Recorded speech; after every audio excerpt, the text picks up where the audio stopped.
Hello, everyone. Welcome back, and sorry for the long wait. Jesus Christ. Some shit happened. Some shit just happens. Too much work to do, and yeah. Now we're playing the new version of Reverse 999, which is Chronicles of Uluru: London Dawning. Like I said, like the last time we played Reverse, this one's going to be Willow. The new six stars, Willow and Flutterpage.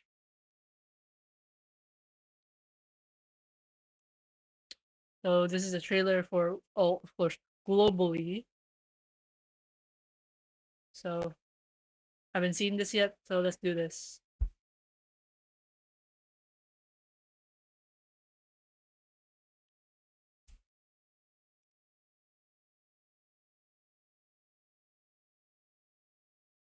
Oh, let me just is it working?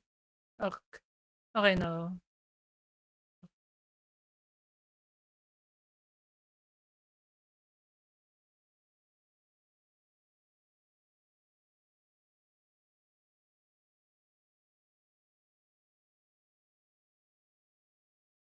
This should work. Due to a mysterious change in the smog. Yes. Okay, going back. Captions on. The fog walker has requested the Foundation's assistance. Due to a mysterious change in the smog, they've been experiencing extraordinary rates of tuberculosis. We need someone experienced in medicine to go to London and investigate. Oh shit, Tooth Fairy, we're back. Let's go. The Tooth Fairy. I'm Brimley, the Ranger colleague of Arthur Fogg. Excuse me? There's a lot more going on here than meets the eye. Who are you, anyways? The hats? Watch your head! Or... Are you here for the Uluru Games? Yeah. Yo, Here in Cross Flutterpage. Street, we're all celebrating the upcoming Uluru qualifiers. I'm Flutterpage. I wake everyone up in the morning. The most amazing witch lives here too. These snails are for her to eat. Is she French? Why? You've seen her in France? I've never even seen her leave the house. Oh. It's all because of her, that fog hag. She's the one who created the black fog. She's cursed us. To protect the health of all involved, the London Uluru qualifiers have been cancelled. Why should I Oh. care? I'm no athlete. I've only got one leg. Just like I've nothing to do with the Uluru Games. Oh, well, The qualifiers would have held the floor ritual. She was a once-in-a-generation floor ritualist. We'll just have to hold our own games. Have you forgotten about the challenge? Charlotte O'Hagan?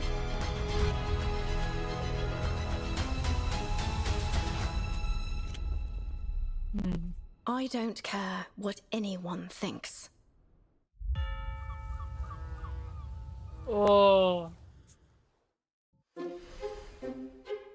He's almost. Let's go. I'm the first special competitor in the Uluru Games.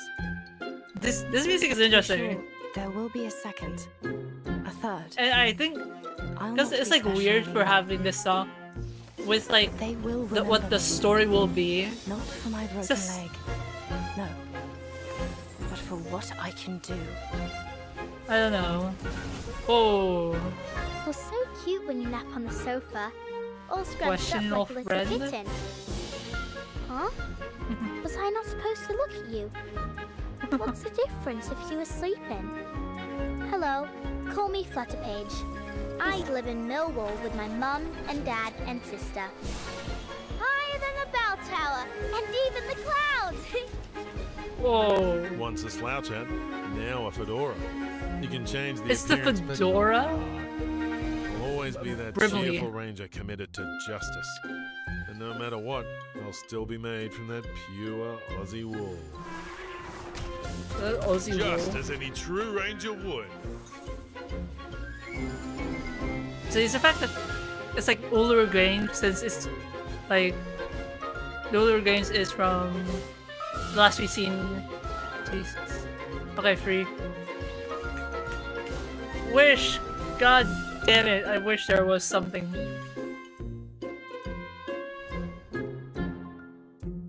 And then, yeah. Advance. Good morning, Mr. Golden Sun. Сука, блядь, swallow my exhaust! Ha! Suka.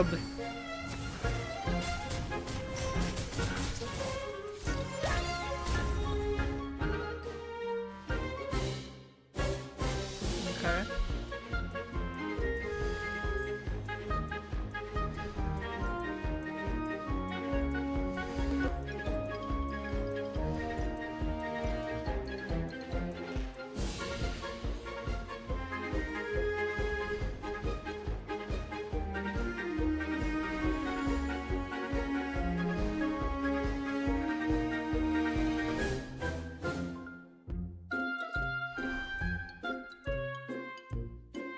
Okay, Mercury anecdote. Okay. That's a done new boards.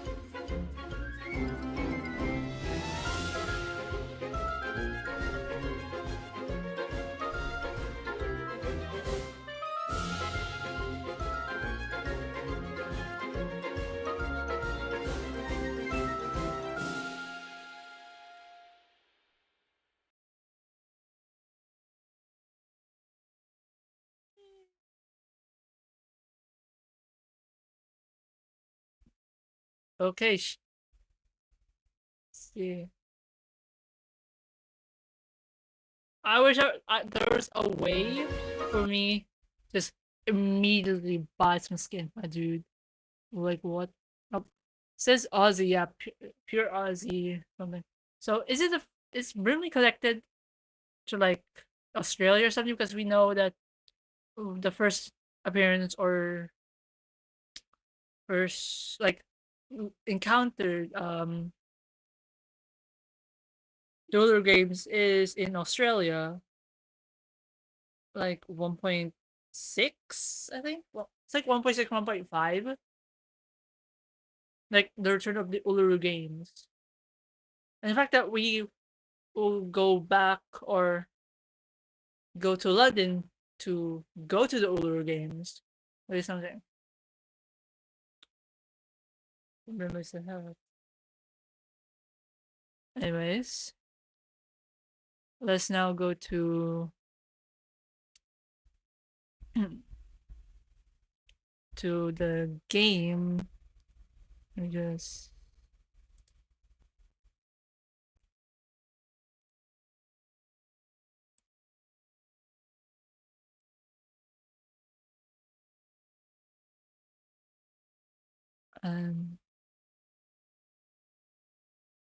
I'll also lower the probably. How am I volume here in that blur? Okay. Ooh, yeah. And just um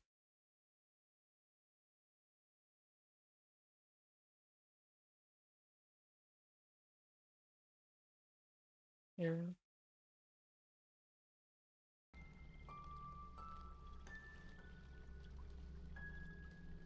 Ooh, wait. I need to double check. Hold up. Okay.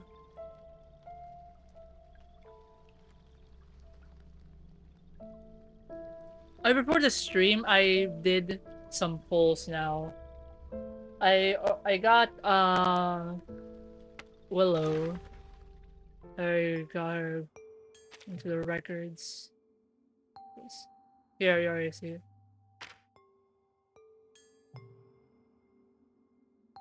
Yeah, that was a bamboozle on my watch. What the? I was like, for this one, 1, 2, 3, 4, 5, 6, 7, 8, 9, and then 10 for night, and 1, 2, 3, 4, 5, 6, 7, 8, 9 for Willow. That is crazy luck at this point. And I chose here. I chose Miss New Babel. I don't know. I guess after the critter update on the wilderness. And like finally see her. I guess I would, pull for her anyway. And the fact that she wants to like rehabilitate or kind of train the critters is like interesting, because we always kill the we always kill the critters most of the time.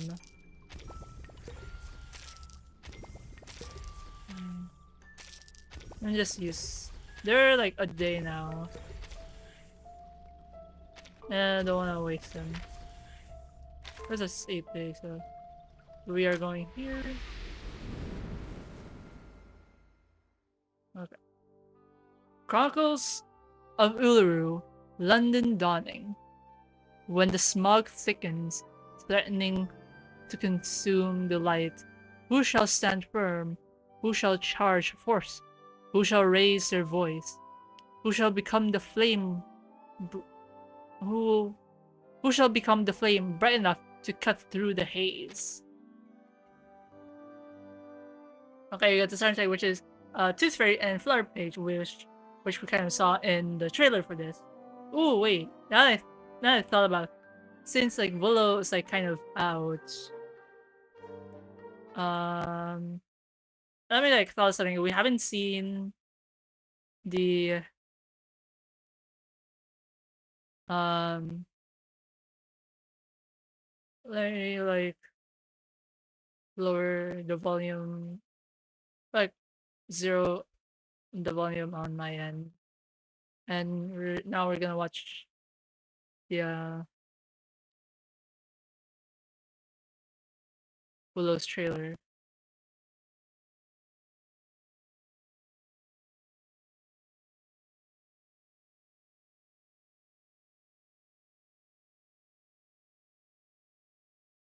Okay.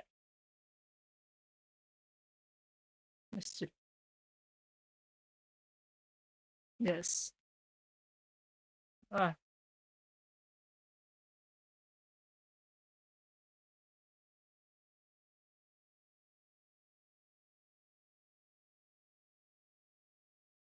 Mm.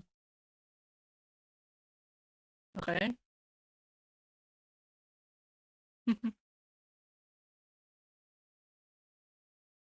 Maybe because you harm or something. You did it to yourself.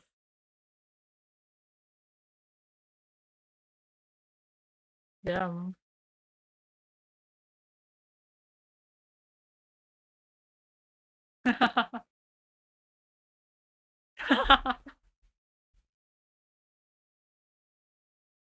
What? Hey! I just think these are misunderstandings from the people. Well, not that. Maybe.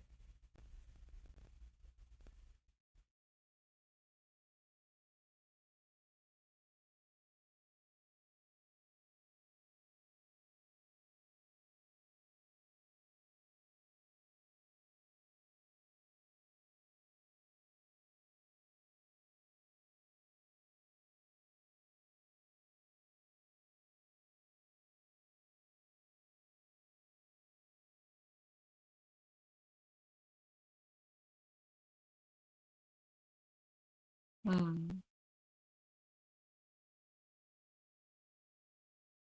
Yes.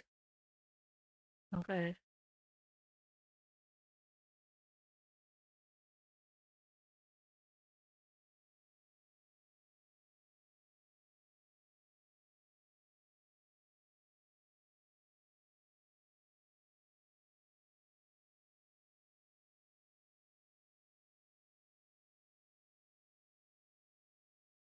Or Hagen.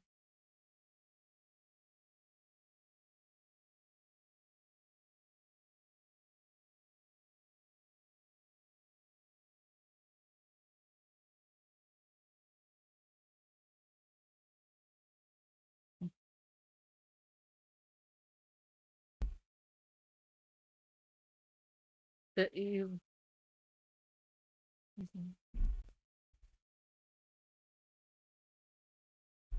Okay, so we're gonna get the story about on her leg. And so let's go back. No. Now let's start the story. First day back in London, the flames of passion thinged with a strange shade of yellowish grey. So this.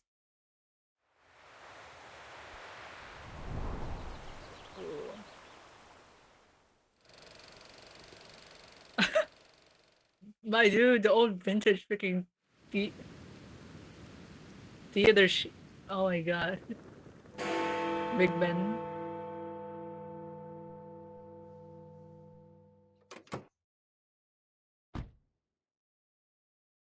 I'm ready to go. All right, miss. Hold up. Please fasten your seatbelt, miss. We're setting off now.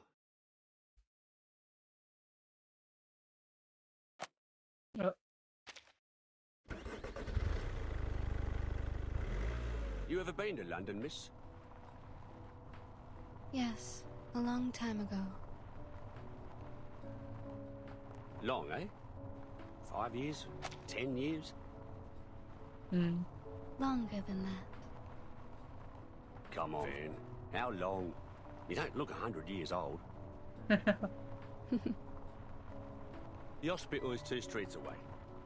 Oh, by the way, it's been arranged for you to meet Mr. Fogg first, and then he'll show you around the hospital. I don't see why we need to make a big deal out of a simple visit. Couldn't agree more, miss. But as this is an official visit by Mr. Fogg, as a servant of the Crown, you can rightly expect that they're going to have the whole place decked out like Christmas. Thank you for taking me there directly. I will go to Mr. Fogg's office after my visit. You can leave without me. I think I'd like to take the underground. The tube? You won't like it, The miss. tube. Not kind of place for a decent young lady. I'll wait here for you, love. I'll do my best not to crack into my flask of whiskey while I wait. Thank you. I'll be back soon.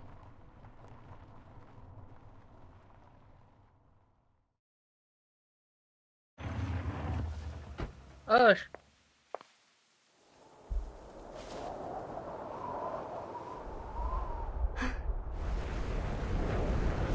Whoa. What the fuck?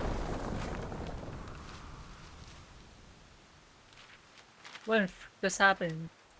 Uluru, London, qualifier open, yeah.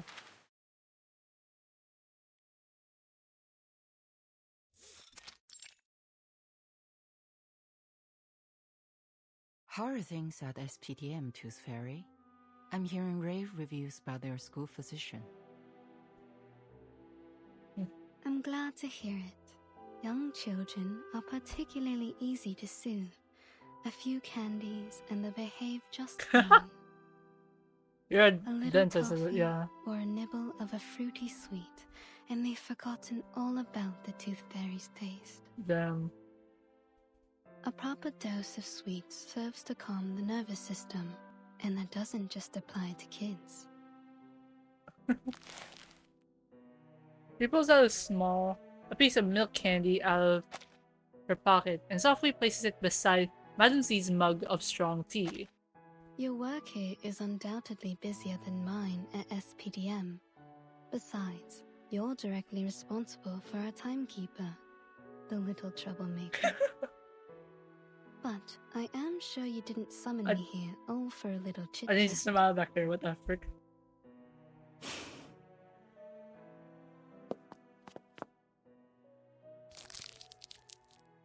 Nancy unwraps the candy and places it in her mouth, allowing it to slowly dissolve. Then she places a stack of papers on the table before Tooth Fairy. The Foundation has now confirmed a correlation between social turmoil and the emergence of the storm. Our branches around the world are now making efforts to collect information on these key social movements. As you may know, there was a strike that has only just ended in London. And there is something I'd like to show you, besides the strike itself. This very rapidly flips through the paper. She quickly spots the crucial element. Tuberculosis. Okay. Indeed, there appears to be abnormalities concerning air pollution and reported cases of TB.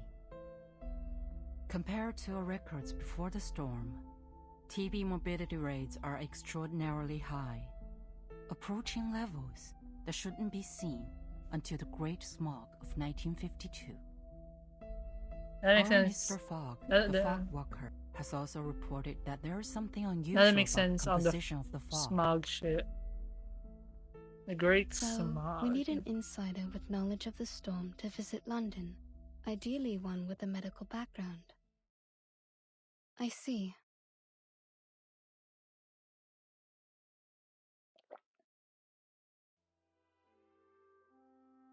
I know, your winter vacation just started, but I'm sure you understand the dire situation we find ourselves in. I'll apply for a special allowance for this field mission. What do you say? Hey, I'd be special happy to allowance? go. Perhaps I'll collect some rare teeth from this era. Oh no. Where's Good the... luck then. Mr. Fogg Oh, no, will where's the contact you doors? when you arrive. He is our liaison between the Foundation and the British government. He'll take you to the hospital, handling many of these respiratory patients. You will be given full trust to resolve this problem. Oh. There is something else. The Uluru qualifier will soon be held in London. It may factor into your investigation. Uluru qualifier?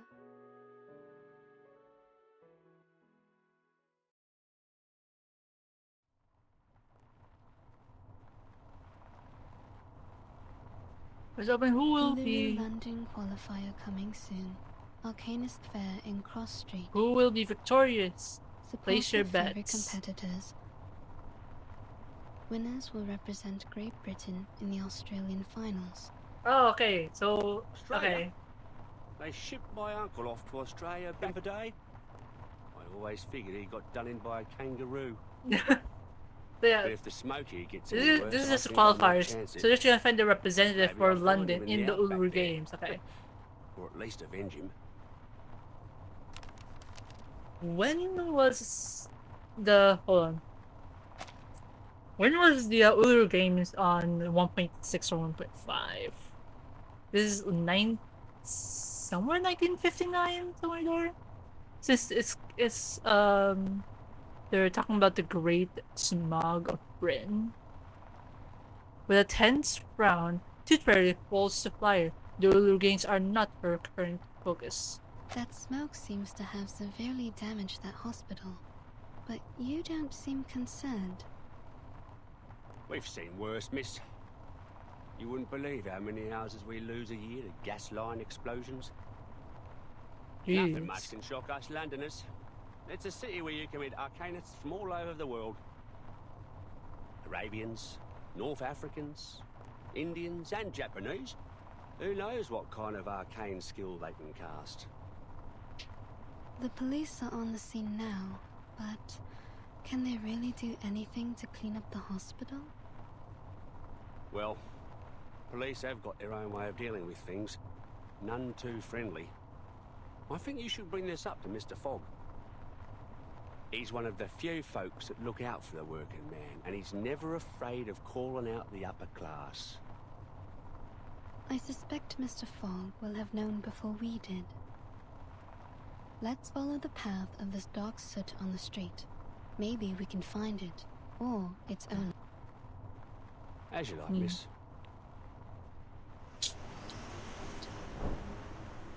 The car makes its way eastward, weaving through the increasingly narrow streets. Seems it's leading us to the East End. Only thing that comes out of the East End are drunks, tramps, and Jack the Ripper. Yo, Jack the Ripper. references might be rude. Okay. The brakes screech as the car comes to an absurd halt. The car shudders from some impact as a child's scream fills the air. Bloody hell! Let's have to make it. A sudden stabbing pain strikes the nerve in Toothberry's temple. She almost stumbles as she rushes to the car. Oh god, that was fast. I swear to high heaven that I have not had a drop of drink today. This is the East End for you. Either you it's someone, or someone it's you. Okay, Please, miss, talk. take a look for me. Tell me if I hit anything. I can take it. Can I talk, please?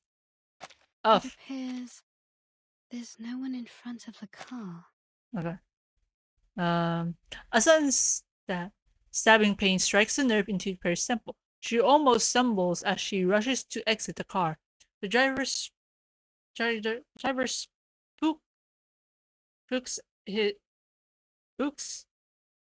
driver picks his head through the car window, scrambling to justify his mistake. Miss, I swear to high heaven that I have not had a drop of drink today. This is the East End for you. Either you it's someone, or someone it's you. Please, miss, take a look for me. Tell me if I hit anything. Then appears there's no one in front. No one?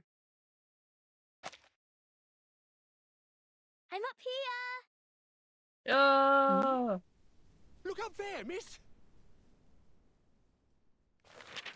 Toothberry looks up to see a flurry of papers spluttering and spinning through the sky. A particularly vibrant bundle of fabric. Can you catch me? Hold on. Particularly vibrant bundle of fabric resembling some kind of burlap sap hurtles through the center. I am sorry for the pronunciation on these. Huh? The little girl's skirt catches the wind and she drifts weightlessly through the air. The colorful scraps of paper spiral through the air and swirl around her. There are all Uluru flyers still waiting to be distributed. She's being lifted up on the wind. Is this her arcane skill? If so, she's amazing for her age.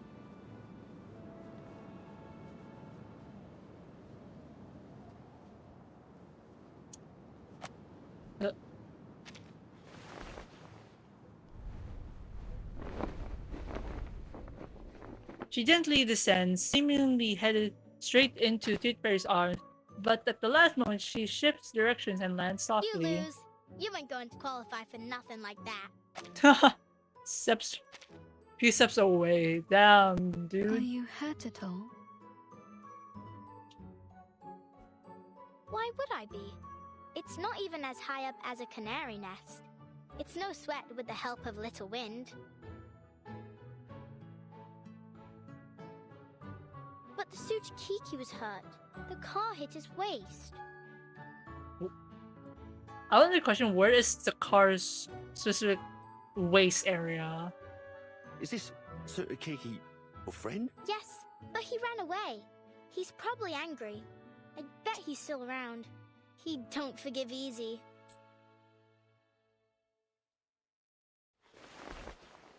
She points towards the shadowy alley to her left, where in a dark, smoggy corner, a pair of glowing eyes peeked out from behind a garbage bin. See? Over there. That's the Sutakiki. And I'm Flutterpage. Could you bring your friend out? I'd like to make amends if I hurt him. Especially if he can't work. Oh, he doesn't work, but you still need to apologize. My bet's on Curler. Flutterpage turns towards the alley, waving into the shadows to call over her friend. Come on out, Sutakiki. This bloke here wants to apologize to you. Whoa! Suzuki stirs in the shadows, disturbing the pale yellow smoke before suddenly leaping forward. It is some kind of like critter, but what the? That thing doesn't even have a waist. And he's as big as a kangaroo. His waist is right there. Can't you see? It's just a shadow The from the. frightened critter is dangerous. Yeah. Please stay back, child.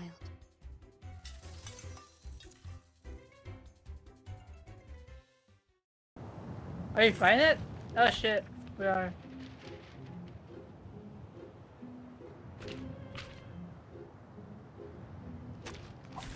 Dental checkup. That's creepy, dude. Sir, I suggest you cover your mouth and nose. There's something off about the smog. Christ, so the rumours are true. I never should have gone into an alley like this on such a smoggy day.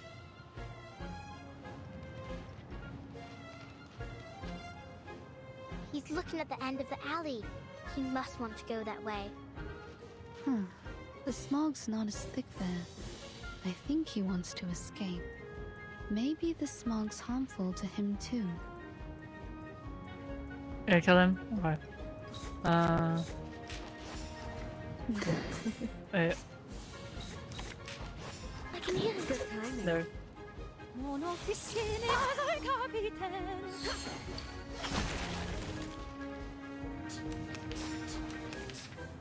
Oh, this is easy now. I don't need to do anything. Yo, maybe. I don't need to.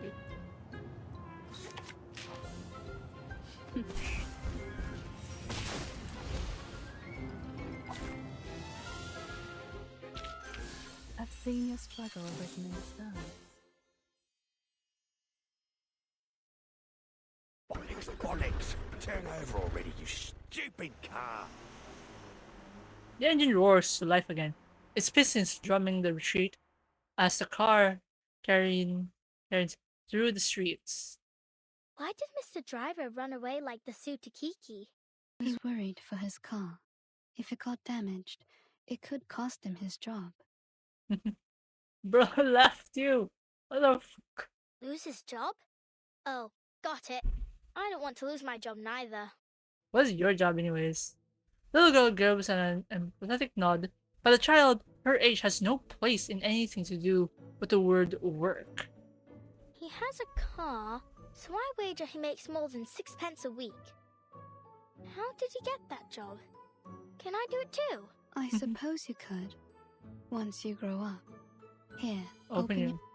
Tooth Fairy produces a shimmering jar of ointment made from ground golden fairy and lanolin, a concoction capable of soothing one's fear of swallowing a tooth fairy for the first time. What's this? You were hurt. It's a kind of ointment. It will numb the pain if you ingest it, or reduce the inflammation if you rub it on your wound. Was I hurt? I feel a little pain. But what do you mean by inflammation? Does that mean I'll catch on fire? Take it, and you will feel much better. Trust the doctor. Doctor's orders, kid. Doctor's order. The little girl's curiosity easily trumps her hesitation towards the unfamiliar. She stretches her neck and sucks the tooth fairy's ointment-covered finger. What the f- Huh?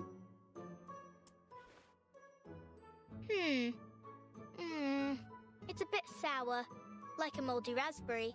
How do you know what moldy Still raspberry tastes sweet. like? Why aren't other pills as sweet as yours? I see. So you're a witch doctor, aren't you? I can tell from your metal mask, teeth necklace, and the golden fairies in your jar. That is a reasonable assumption. So you're here for the Uluru Fair then? Must be. You've even got the flyer with you. Actually, I'm here as a doctor to investigate a tuberculosis outbreak. But the strange black fog damaged the hospital I was heading to. I followed the trace it left behind to this area. Black fog? There ain't no black fog. Around here the smog is yellow, and sometimes I've seen black smoke puffing up from the factory chimneys. But never in Cross Street. As like to be an arcane skill, miss. Lots of us arcanists here. That's why we're all chuffed up for the Uluru qualifiers. There's herbalists, psychics, diviners, magicians. Thank you, Flutter Page. I think I've got the idea.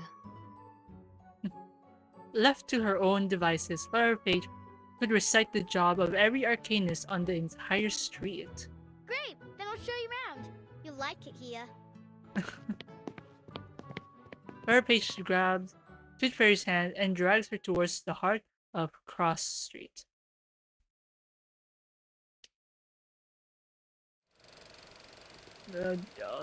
Old vintage.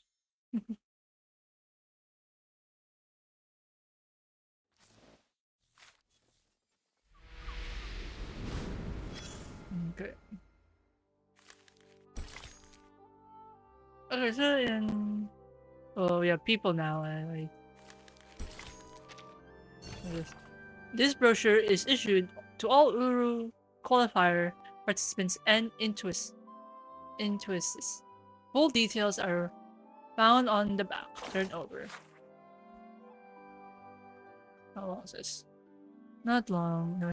Fun, food, and the unforgettable Uluru. Come one, come all. The Uluru Fair is now open. Important notice, the champion of the borough voting has begun. Head to the central square of the Uluru Fair. 1 vote per person. Vote now. Announcement. The mock Uluru games are open to all, offering 3 main categories: shooting, racing, and bowl games, consisting of a grand total of 7 challenges. Enjoy the thrill of sports and entertainment, all for just 6 pence. Recommended venue, Victor's Cinema. Where the Uluru Fair takes place makes sense from the opening and the to be continued shit. Victor's Cinema. The legendary Uluru Athletes documentary series is now in theaters. Don't miss out on Uluru Trivia Night, held every Monday, Wednesdays, and Friday. Well, it's a Tuesday. Sorry. Winners will be awarded 2 tickets to a featured event. Recommended booth. Huck's fortune telling, match predictions, and good luck charms awaits you at Puck's fortune telling. Okay. Swallows in the chimney. Reach your hand into this long, dark pipe.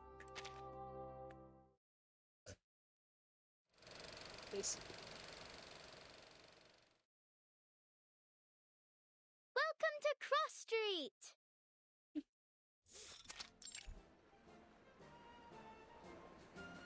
Yeah. Makeshift stalls line the street as the arcanists celebrate the approaching Uluru qualifiers. This event will decide who gets to represent Great Britain in the finals in Australia. Flutter Page lets the last of the Uluru flyers slip from her fingers. They scatter as they soar on the wind and drips into half-open windows. Stop littering, you grimy little bunk. Yo, what the fuck? This is the Uluru Fair! Tooth Fairy inspects the street, studying the alleys on either side, but finds nothing. The trace of the black fog seems to have disappeared into a large gathering of arcanists. A wise choice. A choice, I'm already assuming, that has a certain level of intelligence. Ultimately, she is only a doctor. When it comes to things outside of illness, she finds herself lost. It sounds like a monster. Like from Told Tales where adults make up to scare us. But I heard people talking when I was sitting on the roof. They say it was born from a smokestack. It does appear to have a similar composition to soot. That's no good for the birds, Miss Doctor. I sure hope it don't come here. I don't want it to muck up the Uluru Fair, or scare the canaries away from the chimneys. What's so special about the canaries? They always know where the lanolin snails are hiding. All I'll do is give them a bit of old bread or seeds, and find me the snails. It's my snail catching day. Stay right there, miss. I'll be back soon as I finish. Don't go getting off your sauce while I'm gone. Don't go getting off your sauce. I think we need to know. with that, Flutter Page drips towards the stall decorated with Union Jack bunting before disappearing like a whisper on the wind. A gentleman in a fine grey wool coat stands tall nearby. He is utterly incongruous with the rest of the street. This is an Arcanist Fair Booth application form. You need only fill this and get proper approval from the city government. Then no one can bother you. Approval, eh? What's the point? The games will be over by the time they've even looked at my application. Are we entirely certain we even want to hold the fair in these conditions? Don't you think the weather now isn't appropriate for that kind of strenuous physical activity? What else can we do? We need to earn our bread, or perhaps you could clean the air for us, eh, Mr. Dogwalker? Round the dude. I'm doing all that I can. Which means you can't do nothing at all, don't it? Yeah, we're coughing. But what we make in a day at the fair here is more than an entire week anywhere else. Not like we have royal allowances to rely on, unlike you. Enough of it already. Now, would you mind moving aside for the little lady behind you? She's been waiting a while. Oh, I do apologize, miss. Miss Tooth Fairy. I didn't expect to run into you here, Mr. Fogg. The pleasure is all mine, miss. Oh, where my manners. Welcome to London. A cross-street local hurries by, letting out a sharp, violent cough. Of course, we were supposed to meet in the office of the London Atmospheric Cleanup Committee. I'd have prepared a fine Indian tea for you, but I was called away to deal with matters here on Cross Street. It's a happy coincidence that you popped by. It will save us both some time. Mr. Fogg awkwardly fiddles with his glove, clearly feeling embarrassed at the indecency of their meeting. Thankfully for him, the fairy seemed more concerned about the issue at hand. Something the matter? You mean the air pollution? Not precisely, no. Though one could say the problem is related. In fact, it seems just about every one of our problems comes down to these sticky contradictions. For example, contrary to good wisdom, the people of Cross Street have opted to continue their fair, despite the obvious dangers of the fog. That's just unreasonable. You're the unreasonable one here, mate. Stop the Uluru fair on account of a bit of fog. Fog in London. Should we cancel if there's water in the Thames next?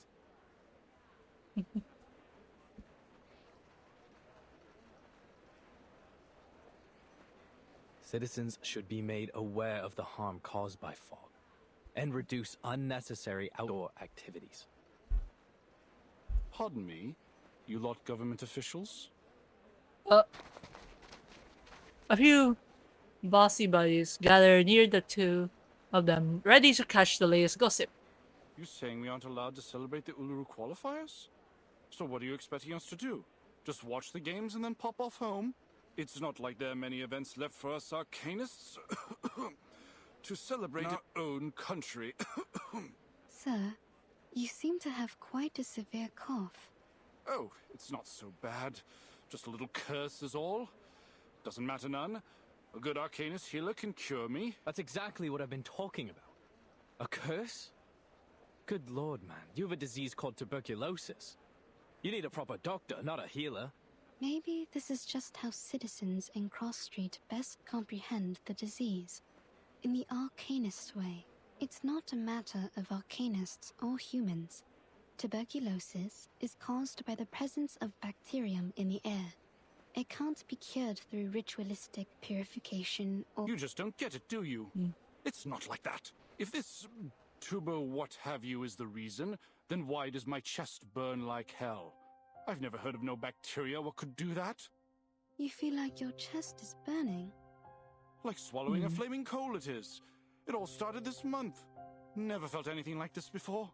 Like I said, there's no disease. This has to be the Fog Hag's curse. She's the one who summoned this damnable black fog. She used to be a toad before she was thrown into an alchemist's cauldron. and came out as a twisted old hag that haunts our street. Could you tell me more about the black fog? The vendor remains silent, shooting a hostile glance down Cross Street. Don't say anything about it. It'll bring bad luck. He coughs, waving his hand to scatter the attention of the crowd, then vanishes into the yellow smoke. So now we have a fog hag? What's to come next, I wonder? He raised his hand in resignation, knowing that, as a gentleman, he should speak no further on the matter. Sometimes, despite being an arcanist myself, it's hard to understand my own people. But that's what they think around here. My colleague is presently out investigating this curse they mention. But, to say nothing of his intrepid skills as a ranger, I doubt he'll produce any evidence of this so-called hag. In fact, he... A long sharp whistle cuts through the air like that of a rider galloping across the plains of the land down under. But what follows is not the sound of hooves. Arthur, a little help, mate. We've got trouble. Yo! I already lost your name. Brimsley? Brimley? You're the fedora, right? You're the horse. A hat riding a hobby horse races forward, its coat fluttering in the thick smog like a cavalryman returning from a reconnaissance mission. The dark cloud follows close behind him. So, here it is. What's that after you now, old hat? It's the black fog. Seems I've startled it, and now it's sent out critters into the streets. Steady on. Let's charge like soldiers of the Great Emu War. Is it referencing the Great Emu War in Australia? Oh wait, hold on. Well, I want to like search some shit. Hold on. This doesn't. Okay, this doesn't affect my on. Hold on. The Great Smog of London. Great Smog of London. December of 1952, and then the Great Emu War.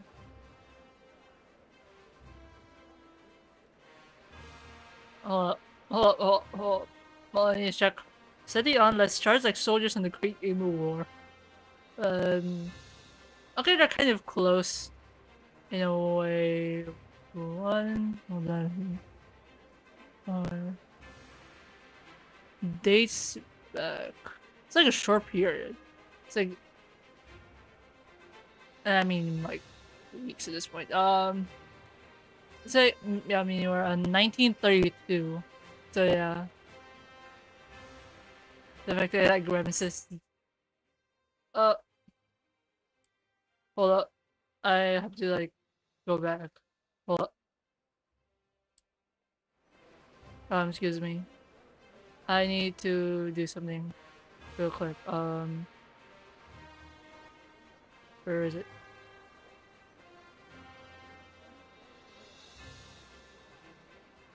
Hold on. Let me just put this. I don't know why it's on my back anyways. I'm gonna go back. I need to do something real quick.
I'm back. Hold on. I'm back. Oh, okay. I have like a quick call there. But hey, we're gonna go back. And yeah, so Great Emu War is before the Great Smog here in London. Okay. So, Kabangko. Shh. It's the hag.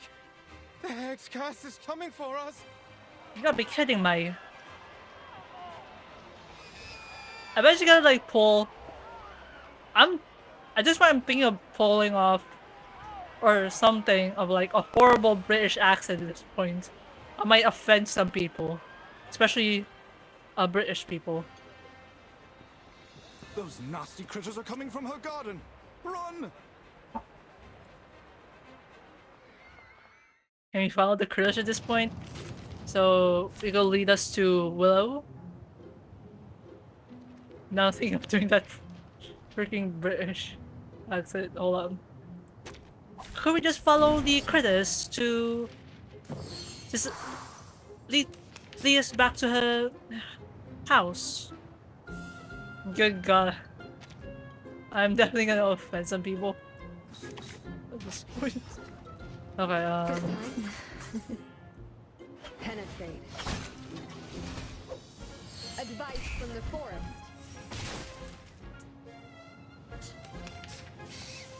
No need to worry. Okay,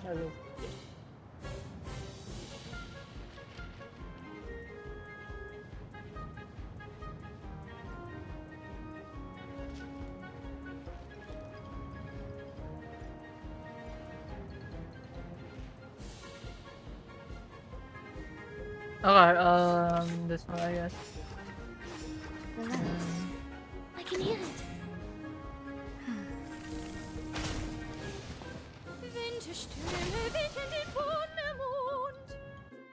Whoa! I just saw it because I was like, why there's like a smoke? Are we gonna like immediately die or something, or just have our damage May I say taken? it was an honor to serve as your bodyguard, miss. I'm Brimley, the ranger colleague of my mate here, Arthur Fogg. I wasn't hurt. Thanks to you. Mr. Fogg lightly brushes the soot from his coat before walking over to Tooth Fairy. Despite clearing away most of the black fog, his expression looks grim. Thank you, Miss Tooth Fairy, for telling us what happened at the hospital. We ought to make a summary of our investigation so far. Seasoned government employees are particularly good at providing summaries. We've encountered 3 oddities thus far today. This mysterious black fog, the unusual burning chest symptom, and... I need to like try this. I feel like I'm speaking if like there's a crowd facing me in like some sort of presentation shit. Oh, on that in my life. He carefully considers his words before bringing up the different third point.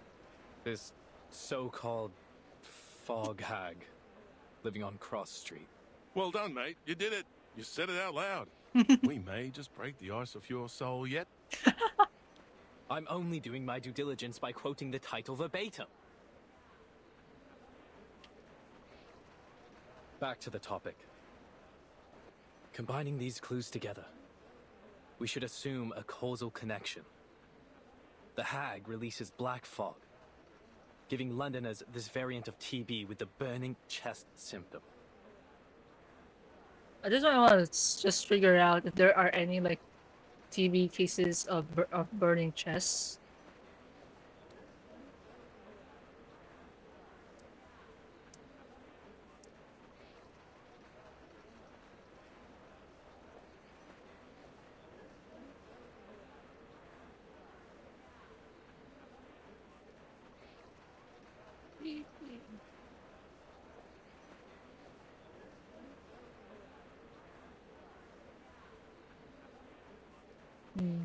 I'm just making like a quick Google search. Hold on. I think there's a good sense of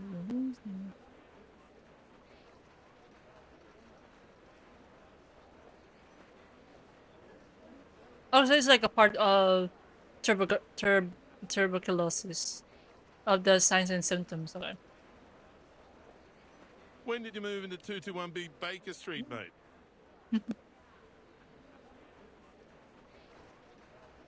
The Fogwalker shifts his gaze, knowing that even if he were to inhale a mouthful of that black fog, his face couldn't look any grimmer. It's a reasonable speculation.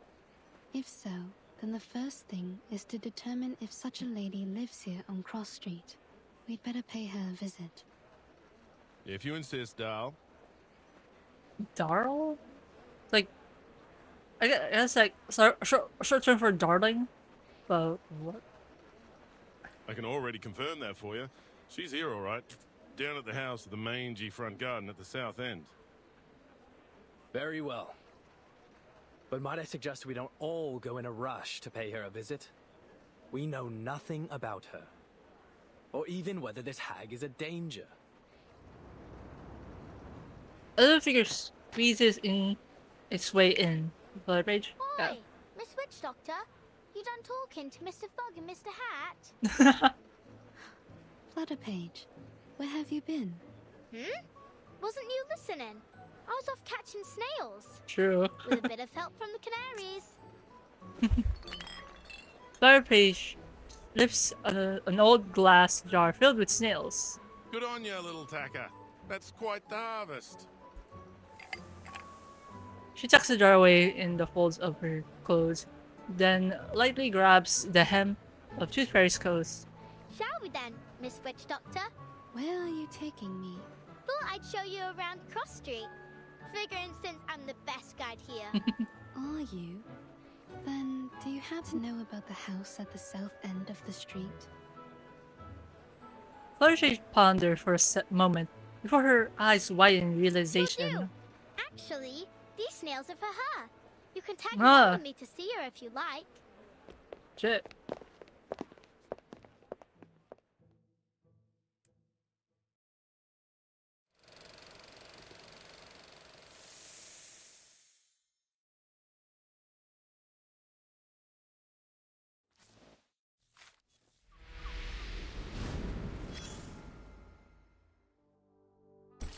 Okay. Hold on. Okay, we're like next to the house. Okay. Flutter page. Tooth Fairy. Where is Brimsley and Mr. Fogwalker? Or Fog. Mr. Fog. I was like, what?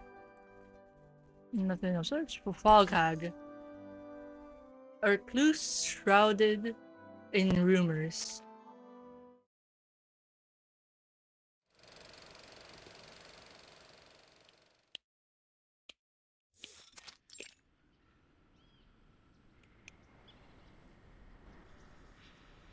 The smog in the garden feels unusually dense. It has taken on an almost milky,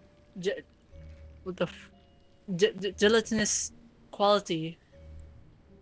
The damp, fishy air sticks to the visitor. Sparse ivy winds around the ancient stone wall, its bare root clinging desperately to it. This right here, miss, is the Fog Lady's house. As you can tell, it is a very big, big house. Not like mine. Mine is small, but very high up. Where do you live? Seems like you can somewhat fly away with like the help of the wind. Where the is your home, dude? Steep, tilted roofs, sash windows. It's very Victorian. Damn. Oh no. Her name ain't Victoria, miss. At least, I don't think so. Victor. No. I mean, Victorian architecture is a kind of style of house. I'm saying this house must have a long history. Oh. Too right about that, miss. It's been here for ages. Come along then. I'll take you in. Are you even... Does she even allow you at this point? I mean, you bring snails at this to her at this point, so I don't know. Her page doesn't knock, nor does she touch anything resembling a doorbell. She simply leads Tooth Fairy straight to the garden gate. Ah. Several carbuncle peeks out from among the vines before quickly retreating, their eyes still locked on the visitors. Are these her critters? You lot are hungry today, ain't you? In the folds of her oversized frock, Claire Page pulls out a jar filled with snails. Thanks for you. They're for the lady of the house. Now please let me and Miss Witch Doctor through. The carbuncle refused their entry, shouting out a few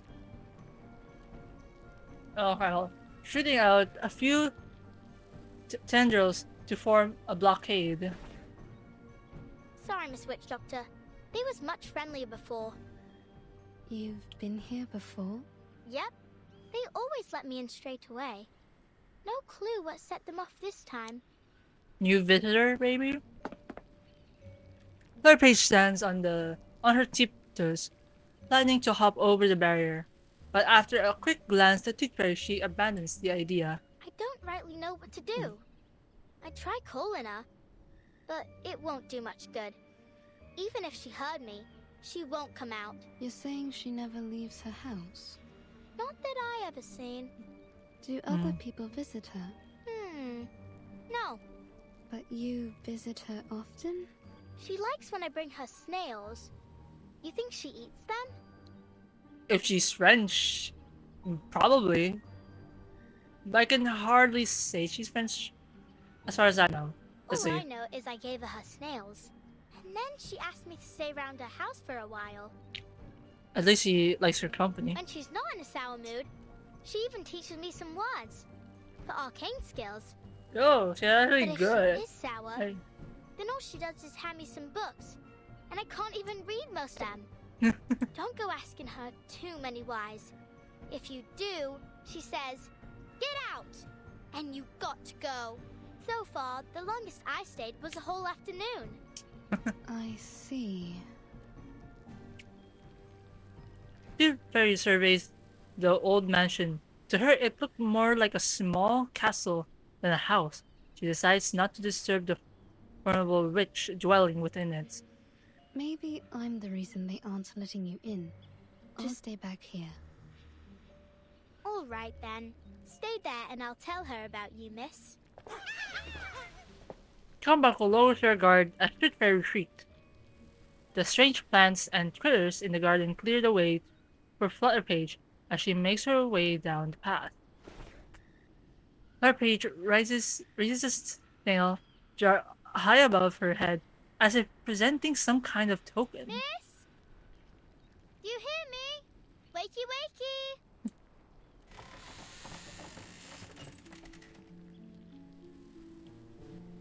The lock clatters heavily and the hinges on the old oak door gives a mourning groan. Here you go, miss. A fresh batch of snails. She doesn't respond. The witch's stare is fixed on the unfamiliar woman with the garden entrance. Who is this? Well, I don't know her name, but she's a witch doctor. Arcanus Doctor. She came here in a car with a flyer of the Uluru qualifiers, so I think she's... Oh, I forgot that you don't like the word. Hello, miss. I'm here investigating the source of the black fog. You can call me Tooth Fairy. Go away. But why? I ain't asked too many whys, miss, did I? That was only my first one today. Oh. She realizes something. So I can't come in at all? You promised you'd help me practice my arcane skill. Then you better not let me catch you saying Uluru ever again. The witch anxiously snatches a snail jar from the girl's hand and closes the door. The door closes. Aw. Oh, me a book. Look, it's got a carbuncle on it. Come here, Flutterpage. Are you all right?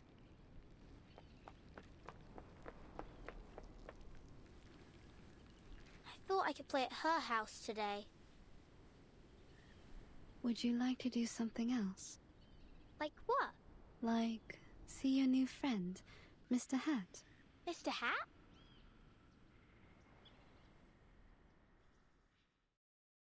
Let's go. Okay. I was like having freaking last version's trauma.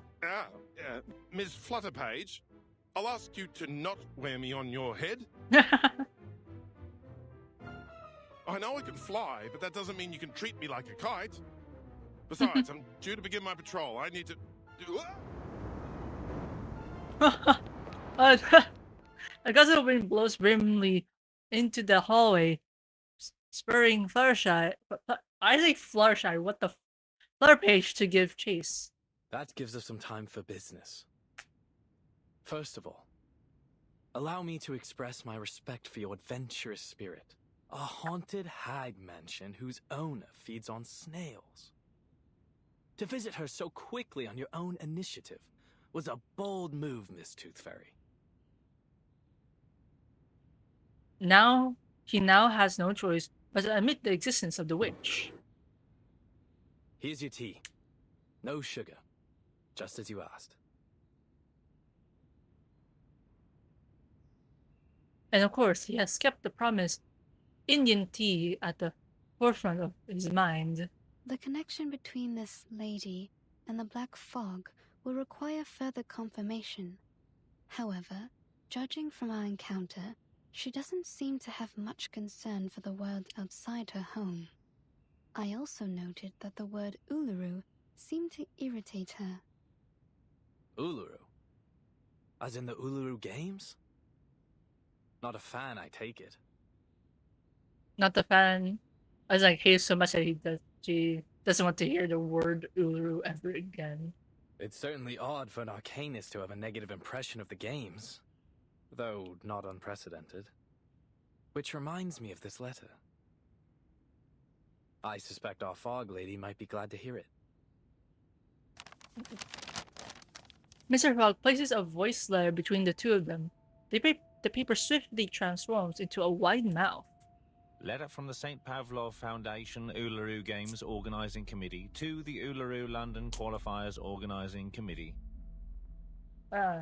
Copied to the Office of the London Atmospheric Cleanup Committee.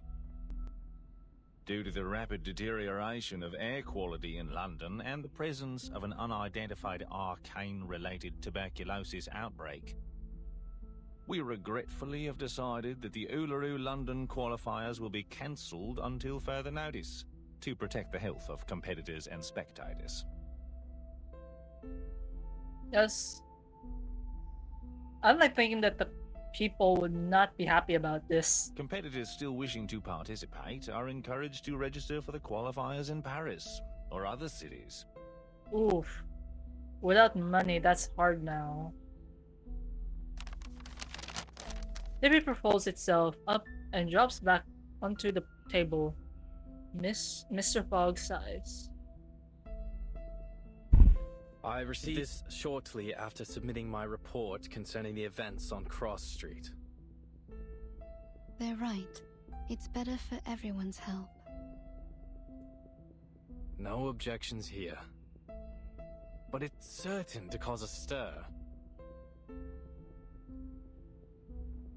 Miss Tooth Fairy, you saw how passionate the citizens were about this event. What it means to them. They'll eat us alive when we announce this. So much more so that it's cancelled because of air quality. The firm will not be pleased, I can assure you. This great city will be the laughingstock of Europe. If not the entire world. Unless there's a way to clean the air in London. Perhaps then I might convince the Foundation to reconsider. Mr. Fogg, there's only 3 weeks left before the qualifiers. It's a serious effort just to address the smog over London, let alone this new black fog and the disease that has come with it. 3 weeks. 1 for making plans, 1 for enacting said plans, and still 1 more for the final procedures. He slumps into his chair with his arms crossed and gazes furiously at the voiced letter on the desk. What are you doing now, Mr. Fogg? Thinking, Miss Tooth Fairy, is how I make the plans. Grimsley, being pursued, eventually finds his way back. Forgive me for interrupting, Arthur, but I had to call off my patrol earlier than expected. I'm afraid I need a favor of you, Miss Tooth Fairy. Would you mind helping us with some of the sick? After that black fog rolled through, patients with this tuberculosis variant seem to be multiplying as fast as hares in the Great Artesian Basin. There's like so many references to this where I have to like search this. So I'm saying stuff weirdly. I have a goddamn candy on my mouth right now. Great Artesian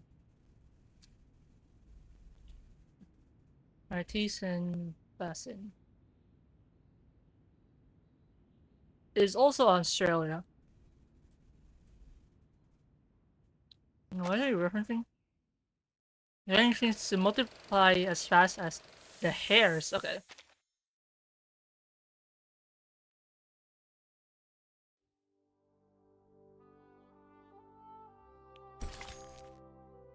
Okay, past glory.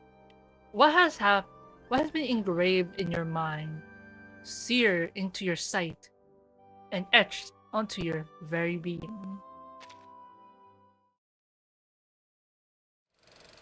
Past glory.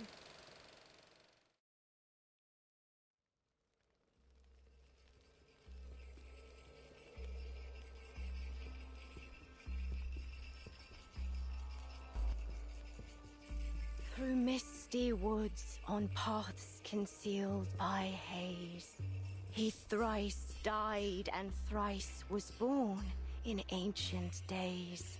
Guide me rightly, that I may not stray. Oh. Bro's making a ritual. Hold up. By the willow fire. Hold up. By the willow fire, a witch dancing in a ritual ground. She performs her dance. Flowers bear fruit, and beasts give offspring's way. With She performs her eyes dance of alone, only in the fire shadow pierced cast through by the the flame cloudy accompanying her. maze. Ooh.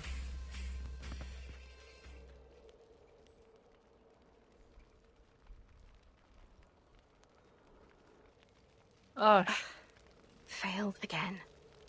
Damn it. Don't we like see like the Insight 2 outfit like no on these kind of stories, or like further away to the end? We already seen it here.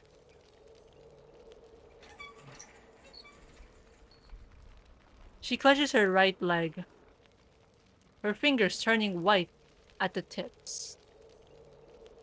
I won't get anywhere so long as I can't move right.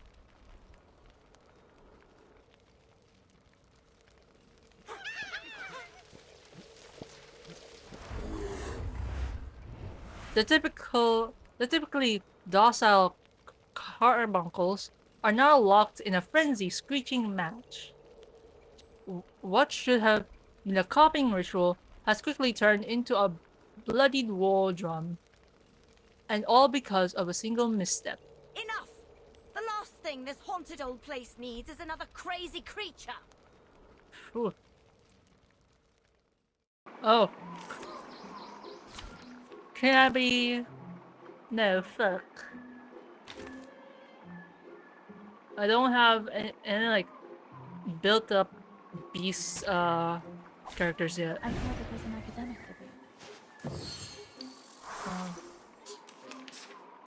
debate. Those are interesting fucking carbuncles there. That isn't happening. Like this one, smoke inhalation. The fuck? No need to look back. Am I gonna die if I inhale too much of the smog? Like slowly like damaging me. The curtain has fallen.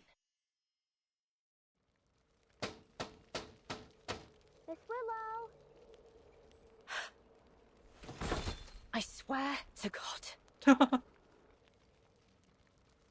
She collapsed by the willow fire, causing the intense flame to suddenly die down. She swiftly grabs a blanket from the pile to cover her leg. Whatever thing you are, don't think I won't strangle you to death with my bare hands.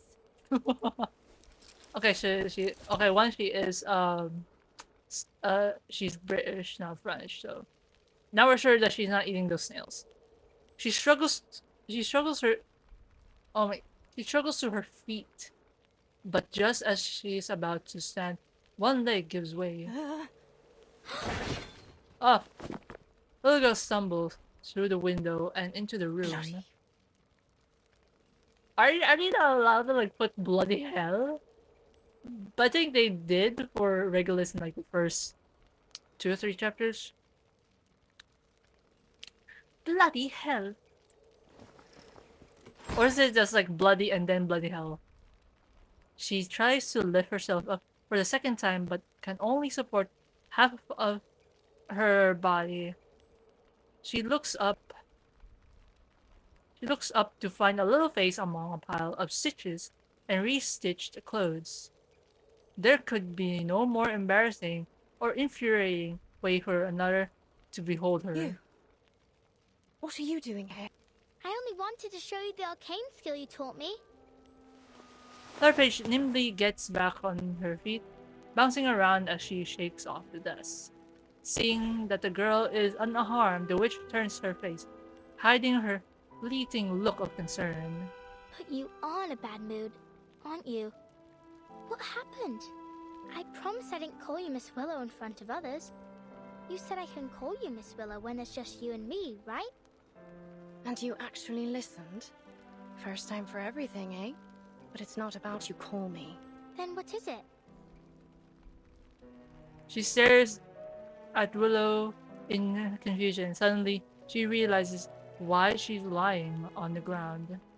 Let me help you up. I don't Oh need my it. god, the girl's too kind. Sweet soul.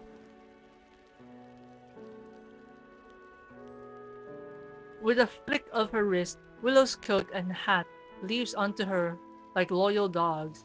She tries to stand up for a third time using a rough stone pillar beside her for support, and finally manages to straighten herself out. So then if you value my words let's so go. highly, what about the time I told you I don't need a knocker-upper? I remember. You told me there's no sense waking me up for anything. I don't have any work to go to. But I'm not here to wake you up, am I? I already did that for the whole street hours ago. Oh, have you now? Then maybe you can buzz off and bother someone else. I didn't give my permission to let annoying little flies in my house. I'm in the middle of something important, so leave me be.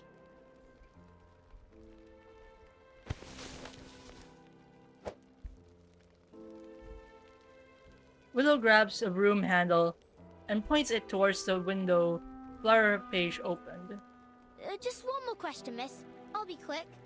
Miss Tooth Fairy and Mr. Fog say you made people sick with the black fog. But I know you didn't do it. Did you? You never told me you can summon black fog. Done with all that nonsense, are you? If that's all you knocked on my window for? But if you didn't, I can tell them the truth. Or you could even help them find the black fog. You're the best witch I know. Their problem is no concern of mine. Oh. But I did hear something. I was thinking maybe you'd like to hear it too. Letter from St. Pavlov Foundation. Ah, shit. Due to... what? Deterioration air quality? And Deteriorating. arcane tubal-keeled kiss? They said the Uluru qualifiers are cancelled. Stop. Do you understand at all what you're saying? No. But... Go away. Aww. Don't make the kids I said, sad. get out! Don't make the kid cry, dude. Chill. She sees this flutter page with both hands, half grabbing, half dragging and half pulling her towards the open window. And that's the leg. Yeah. You know what I don't want to hear, eh, lass? Your voice. Eh, lass? Wait. Now I'm confusing on what? Is it British or just Scottish? Because I think eh, lass is Scottish, right? I'm not figuring out which place they're born at this point. Her picture is flung out of the window and carried away like a kite with a broken string on the breeze. And your infernal knocking.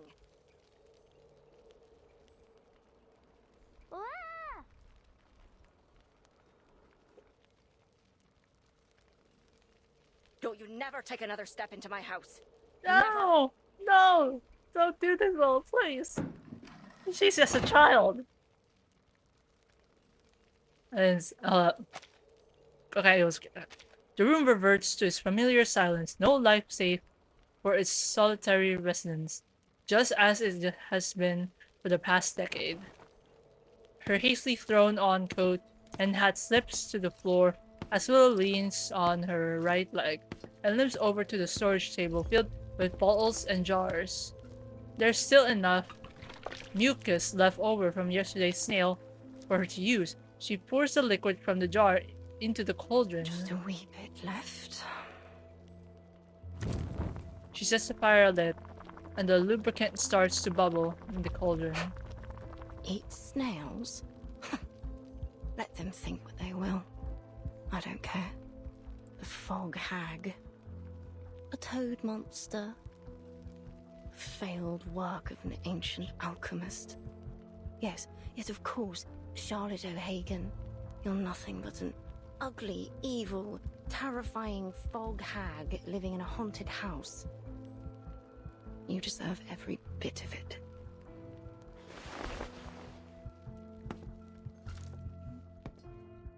She lifts her eyes and gazes out the window.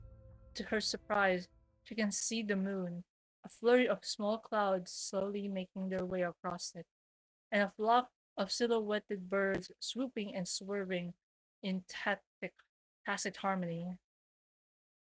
Like the white sheep that roamed those vast rocky hills, like the witches in black robes who danced together in perfect unison. What an age. At last, witches no longer need worry about being captured in their sleep, pierced on a stake, or burnt alive. Our next competitor is our witch from Ireland, a once-in-a-generation talent! Ireland! The ancient Am I rituals are different close, now. to be honest? We dance, Scottish and communicating I with mean it's spirits far, like a joyful game. but somewhat close at this point. The Uluru Games! Or a graceful competition. And the winner for the floor ritual is... A desirable. Ooh. I left the pot on. The smell signals a point of no return for the lubricant, and its appearance confirms it as she sees a small blackened mass stuck to the bottom of the cauldron. Willow's pathetic leg grinds and creaks as the joints rub up against each other, causing her hip to itch. Feck. Feck. Fit for the rubbish now. Rubbish.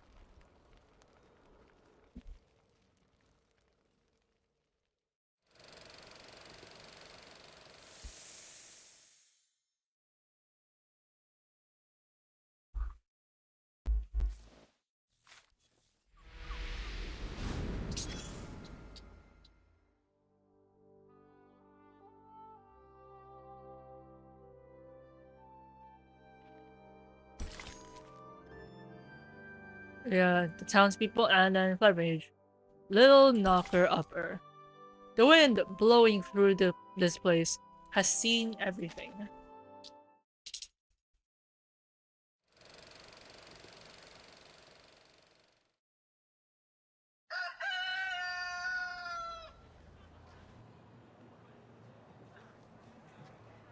As morning breaks, the rooster crows, announcing the start of another day of hard labor for the people of the East End. In this land of industry, shipyards and factories, there's a dire need of coal, fuel, and the labor to sustain them. Good morning, sir, madam. This here's your wake-up call. Rise and shine, wakey time. Fleur Page looks up to the gray sky above. There is only a touch of blue, and no sun, stars, or moon to be seen. Enough! I said enough with it, gal. I'm already awake, ain't I? So stop buzzing around.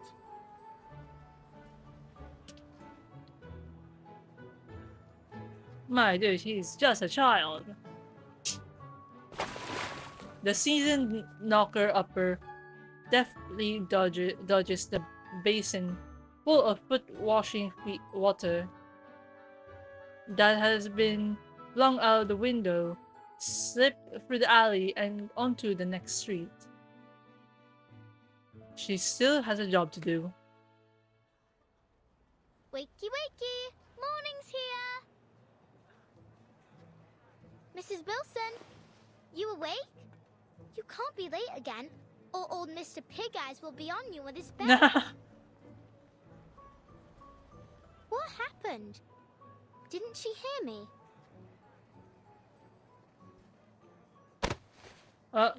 Suddenly, she shoved from behind.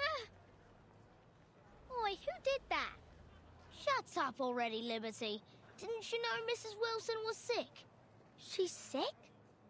What's wrong? Doesn't hurt like swallowing a burning coal, does it? Who told you that? Yeah, maybe. Plenty of folks have been getting that too. My dad says it's a curse. It's not a curse, dummy. I'm no dummy, Liberty. You are, believing anything what that hag told you.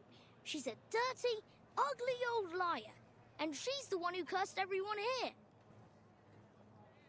She's a toad what can't get out of her house to see sunlight, and decided to curse us all just 'cause she didn't like the fair. Have you gone off your rocker, Freddy? Just leave me alone. I got work to do. That's work, eh? You call knocking on people's window work? The boy rolls up his sleeve and passes. I climb up in the steam turbines to tighten up the screws, and I clean them chimneys from the inside. Think you can do that, eh? But I don't want to tighten screws or climb up chimneys. I don't like the smells. Oh, so you like the smell of this black fog, do you? All thanks to your wicked hag friend. Go away. No! She whips a clothesline pole at the boy's knee. Oh, okay, she did. Okay. At the boy's knee with a sharp crack. The boy leaps towards the girl but loses her among the heap of rags. Huh? He swivels his head towards the sound and stands there shocked as Flutterpage deftly leaps over him. The fog lady taught me this. Lady? You mean that hag? I should have guessed. You'd be that ugly toad witch's apprentice. You're not my friend anymore. Are you even friends to begin with at this point? She runs off deeper into Cross Street.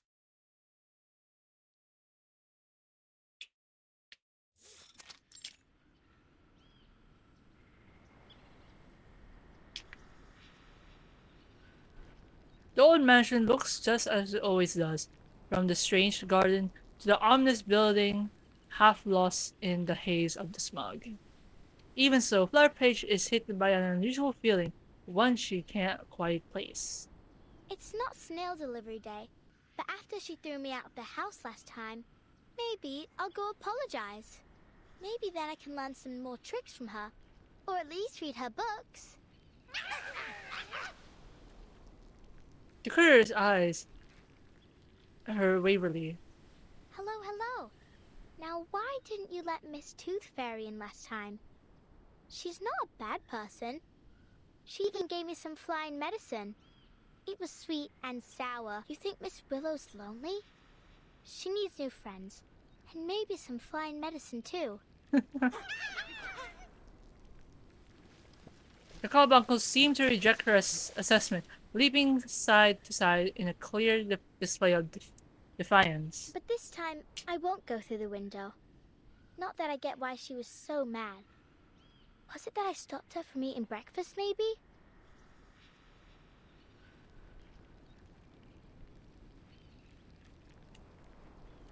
Well, time to figure it out. I bet if I walk in from the front door, she won't be so angry.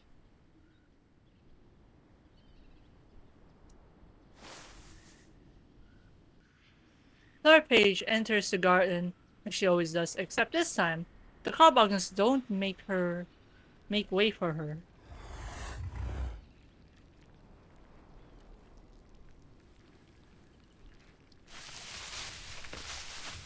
They leap at her. What's wrong?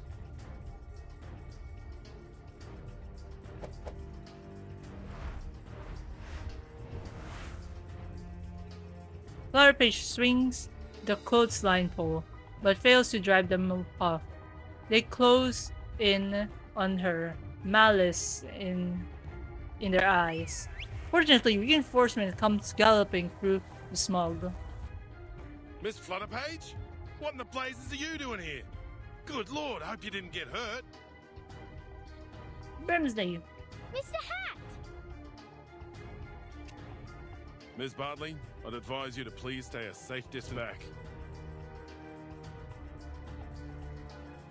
No. Caroline Bartley. Just look at the state of this garden. Oh, Charlotte, what have you been through to fall this far?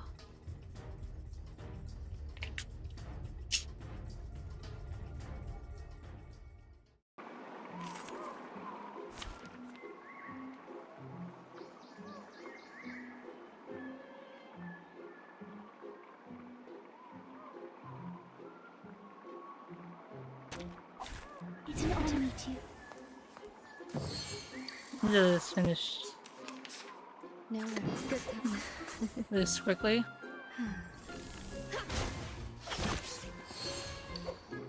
Frost you with the armor of the forest.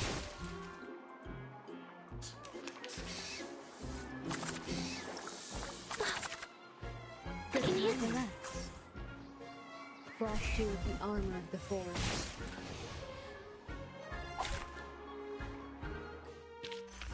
They are Done. naughtier than the Foundation's kids. Thank goodness, you're in one piece. I don't get it. They ain't never bit me before. Well, you must always stay alert when you encounter critters, even in a familiar place. That's some genuine ranger's advice. A ranger? Are you really a ranger? Can you be a ranger without a real horse? Will I get a hat like you if I get to be a ranger? Fortunately, a hat's range of expression doesn't include awkwardness or much else for that matter. Hi, miss. Are you here for the lady living here? Laura Page circles the unfamiliar lady, looking her up and down. Miss, you look a lot like Miss Willow, the fog lady. So straight and proper like a swan. Miss Willow, you said? Laura Page claps her mouth before realizing she wasn't the one to utter this name. Yes, Miss Willow. Did she say you were allowed to call her that too, miss? Allowed? Even her sigh carries an elegant melod melodious quality. What kind of nutter has she become? Thank you for taking me here, Mr. Brimley. I can handle the rest myself. She makes a gentle motion with her hand, signaling that she has finished talking. You're welcome. Let's go, shall we? Hey, little tacker? It's not safe to leave you here. I'll escort you to the hospital. Miss Tooth Fairy needs your help. All right. Oh. Flora Page holds onto Brimley's coat. As the two of them leave the garden, she looks back a few times. Caroline remains totally unmoving. It has thought, though, as though she can converse with the owner of the house through her stare alone.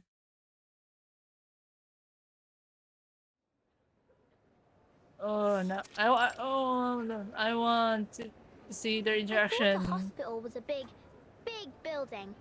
This is more like a fair, only with sick people. Patients lie on back steel frame beds. Their once pristine white sheets now marked with yellow and gray stains. In the face of such a scene, the bright flags of Uluru Games are now look lifeless and limp. Well, you're right there, mate. It's not your typical hospital.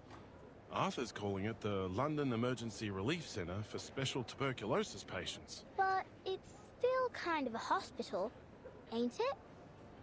Sort of. She doesn't linger on this thought for long. The image of the unfamiliar lady in Willow's garden won't leave her mind. Who's that swan lady? She's not from Cross Street. How did you know Miss Fog Lady? Swan? I suppose you mean Miss Caroline Bartley. We're hoping she'll be our lifesaver. Mr. Fogg appears behind them, looking rather pale. Lifesaver? Exactly so. There's a curious spark behind Mr. Fogg's eyes. He looks straight ahead as he speaks. See, my hat friend. We civil servants can actually accomplish a thing or two. We found Miss Bartley, a shining star of Uluru, a talented competitor, and above all, she's an insider. She arrived in London days ago, looking for our Fog Lady. She claimed to be an old acquaintance. Some luck, isn't it? If she can figure out the connection between her, the Black Fog, and this fiery TB. Oh, speaking of which, that Miss Willow truly has a special name. Heh. What are you laughing at? How long have you been up, mate? A thought crosses Brimley's mind. His partner has probably hardly slept all the week. A burst of glorious vigor illuminates the fog walker's face like sunlight breaking through a gap in the gray sky. Sleep? Who needs to sleep at a time like this? I'm more than energetic. I'm a veritable locomotive. Better than ever. Arthur, you need to get some shut-eye, mate. Yeah. Is that what you think? That I'll just go back home for a little rest now? Now of all times? Dead wrong, mate. We've got rounds to make at the London Emergency Relief Centre for special tuberculosis patients. Come with me, my chapeau chap. We've got a city to save. With that expression, you guys should have made a bit smile the fact that he's saying these words in that tone.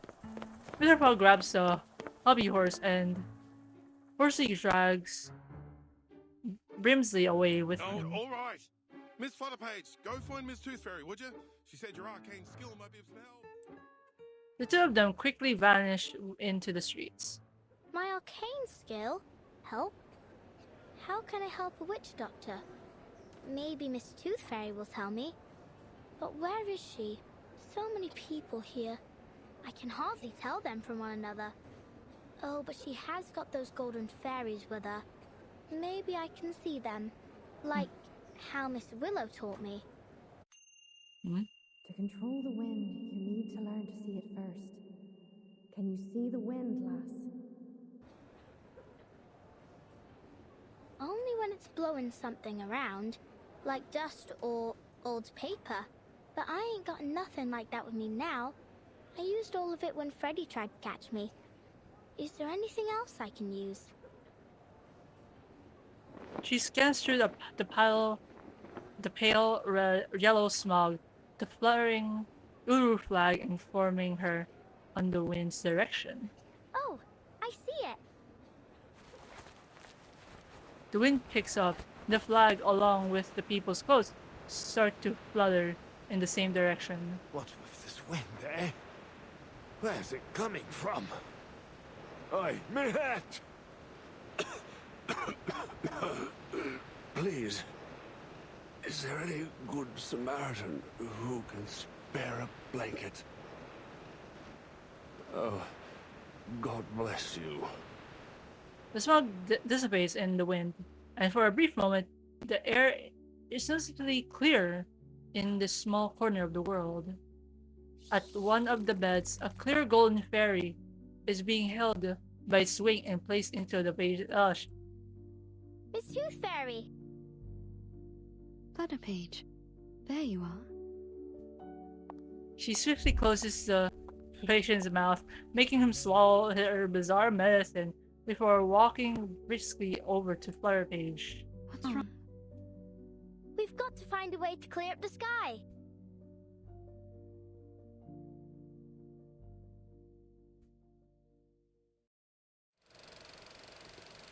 Can we get the interaction, please?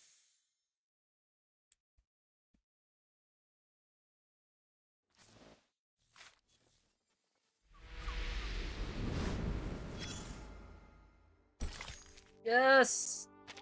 We're here! Flutterpage, where is the woman? Okay, Willow, and then where is she? Seen this one.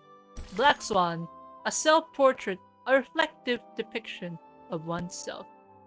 And Black Swan as in like, I can't remember, like the performance? Black Swan.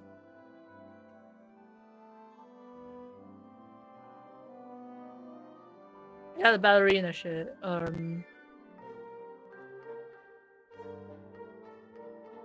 They're at this point referencing these.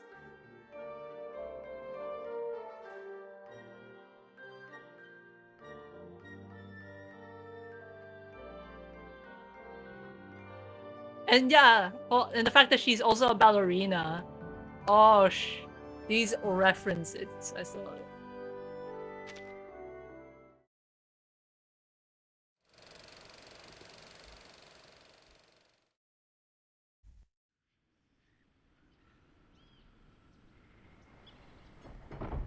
The oak door slowly creaks open, the inside air meeting the outside, and stirring up a faint mist. She struggles her way through the garden, a brazier in her arms. It's been near a week. With every step, with her right leg gives out a painful creep. She looks at the half-open window. This week has seen a number of uninvited guests, but not one of them was the one she's been hoping to see. That curious little thing who flutters back and forth like a sparrow. This is how the world works. I should have known. I'm always too naive. She carries out her usual task of clearing out the garden. First, she gathers dry twigs and leaves to use as kindling. Then she strikes a match, throw it into the brazier, and waits for the fire to grow. As the fire intensifies, she gathers the trash from around the garden, most of which is flung into her garden by her neighbors, and adds it to the fire. A dead mouse. Classic. Sure to disgust me. Will picks up the decaying mouse carcass and tosses it into the flames. fire flaring up so fiercely it nearly scorches her eyebrows. And then, in the early years, she would often watch from the window, her dark eyes fixed on the people who passed by. Rotten apples and eggs from that boring old codger. I suppose he's down to his last teeth now. Soon enough, the only thing he'll be eating is porridge. Bit of comfort in knowing he hates porridge. Even now, the old mansion's windows remain firmly shut. The owner's face hasn't been seen for many years. All the neighbors know that is that a fearsome witch lives there. Hands burnt by steam. It's a curse. Bumping into ghosts during the Samhain. Curse. Lost everything betting on the ponies. Each and every misfortune must surely be Willow's curse.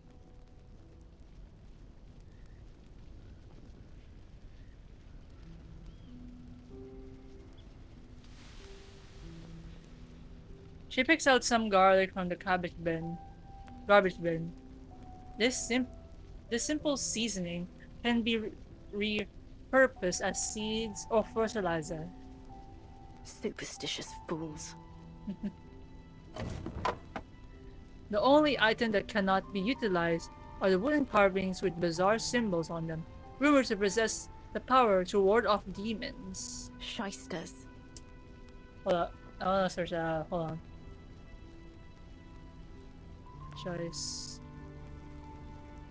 Shyster.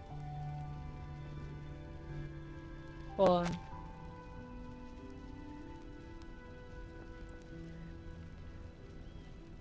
Shyster. Oh, demon banishing water.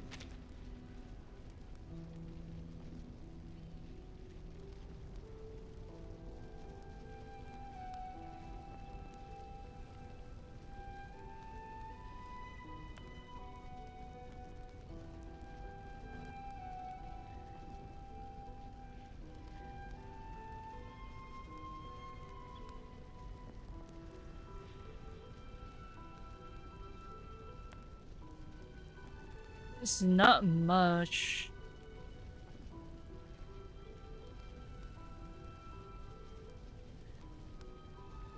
Well, demon banishing water is the most clumsy and silly item.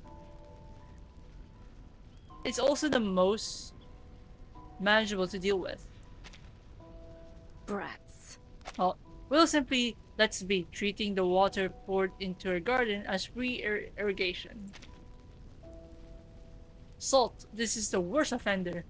It dehydrates the plants, often killing them outright. She digs up the tainted soil, ready to wash later. Oh. Well, now these are new, aren't they? Blood-stained rags. Wonderful. Sooner or later, they'll all cough their lungs out.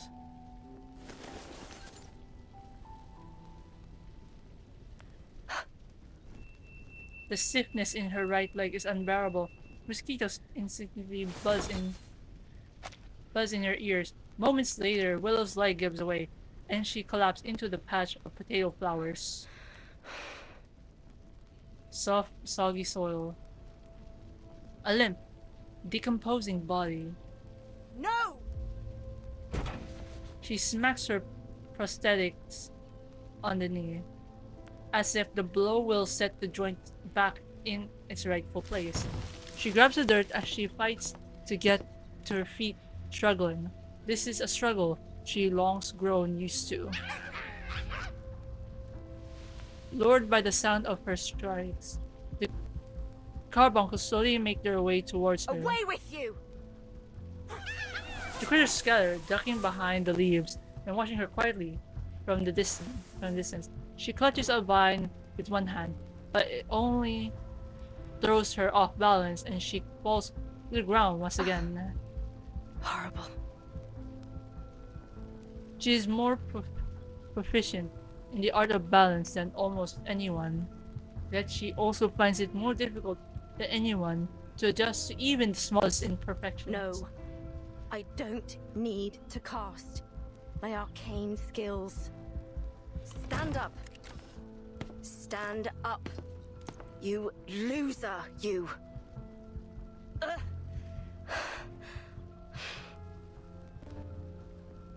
I need machine lubricant. I suppose I need to buy some. This time, she makes it to her feet. I can do this. I will do this. All by myself. Her steps grow clearer. More steadily, she grips the delicate metalwork of the gate. Let's go.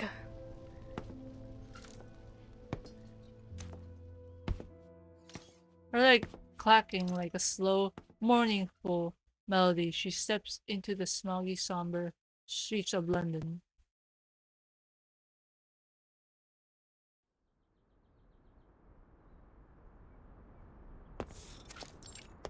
Oh, we're here for a bank. There's a makeshift sign on the door. Shop closed due to illness, while the owner has gone to Miss Tooth Fairy for treatment. Please leave your name, order, and address on the list below, and we will deliver it to your home as soon as the owner recovers. She picks up the pen, then sets it down again, without writing a single word. Tooth Fairy. All right. Then I can find the owner if I go to this Tooth Fairy. Oh, She's shit. some kind of doctor, then. Not that she could treat what ails me anyway, eh? Oh, she can. What other shops might sell canary saliva and lanolin snail's slime? Canary saliva? Oh my god. She wraps her cloak tighter around her body and attempts to fend off the cold, damp air. All this time I could have done this, if only I hadn't relied on others for so long. There must be another store for arcane supplies. But I think I need to lie down. The cold hues of the night still linger in the morning mist. The Thames has never looked so quiet. Across the river, earth-red flags flutter like burning balls of fire. A smattering of white emergency medical tents are scattered below them. A trampled Uluru qualifier flyer floats down to her feet, brushing against her ankle. Sports fanatics, black fog, strange tuberculosis. All these things have nothing to do with me. All I need are my ingredients, nothing more. I ought to just order what I need as a home delivery. Ask them to leave the package at the entrance of the garden once a week. As for the fees, I'll just have to sell all me old medals. That'll be enough to support me until I become a proper hag. Then I can never leave my house till the day I die.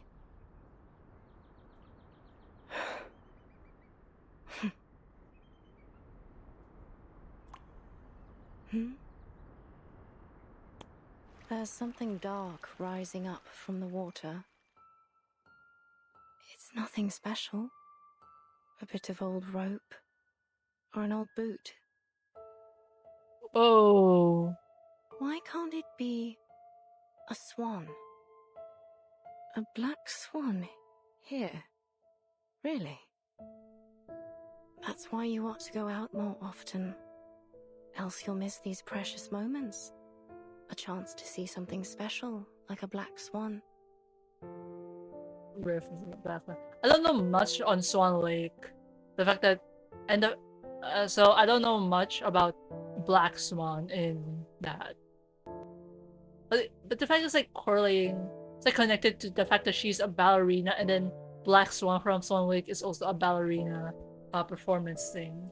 Look at it. Still awesome. Some creatures are born with these smooth, pitch-black feathers.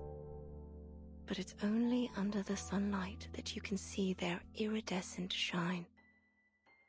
That's when all the other animals can only look on and feel themselves inferior.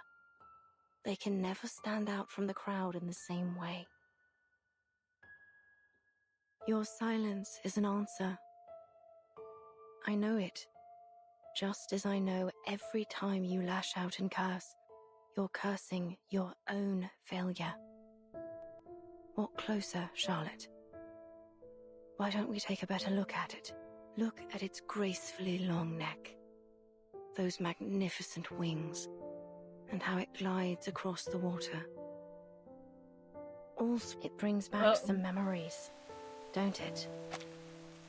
The feeling of being one with the swans, and the flow of each step of our dance. We were so close to perfection. All we needed was for you to spread your wings and fly. Fly to Paris, Cairo, Istanbul, and eventually to the Uluru Rock. Hold on. She did perfection most of the time. Hold on.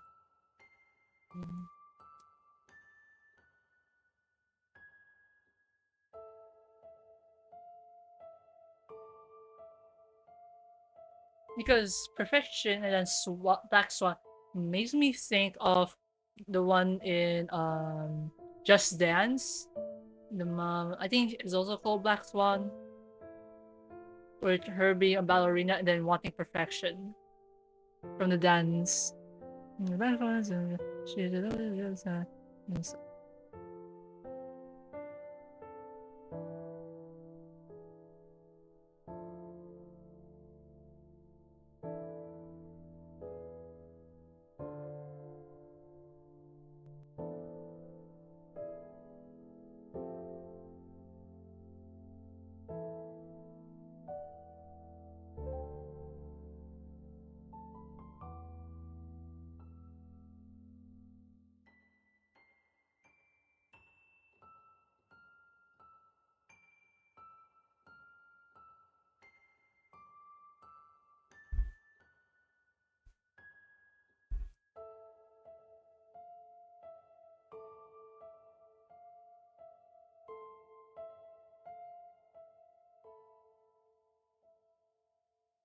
So okay, yeah. So everything from Black Swan perfection, it kind of all leads back to Swan Lake. Okay, I'm reading this from go. And Black Swan, the Black Swan in Swan Lake, the Black Swan, Albert, Odili, represents the dark, seductive side of the character, and her desire of perfection is a manifestation of her need to completely embody that role, often driven by the desire to rebel against the constraints and expectations associated with the pure, innocent white swan, Odette, ultimately leading to the destructive pursuit of power and allure. Power and control, destructive tendencies.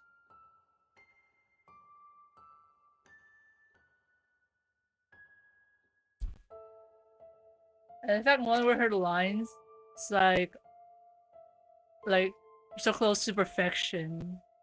That's I am ready for like someone to just connect these and probably make like a clear understanding of the connection of Swan Lake and Willow, or like this entire event.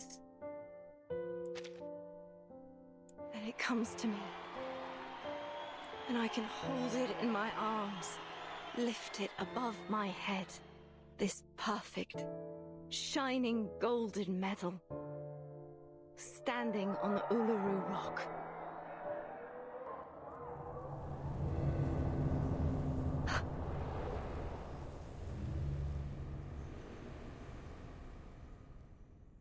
Okay, it is an actual swan. Miss Willow, but what are you doing out here? You've got to move. Black fog is coming straight for you. Ignore the noise. No, Eyes on fuck the it. swan. Fuck.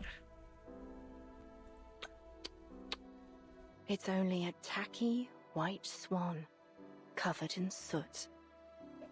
How ridiculous it looks now. wearing that false disguise.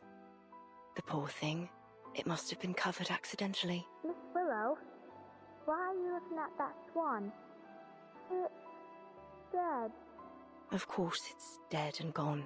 That's right. What kind of swan would want to be with something so ugly and stained? Of course it's ended up alone. Died alone. What else were you expecting? You didn't really believe that spread your wings and fly, boss, did you?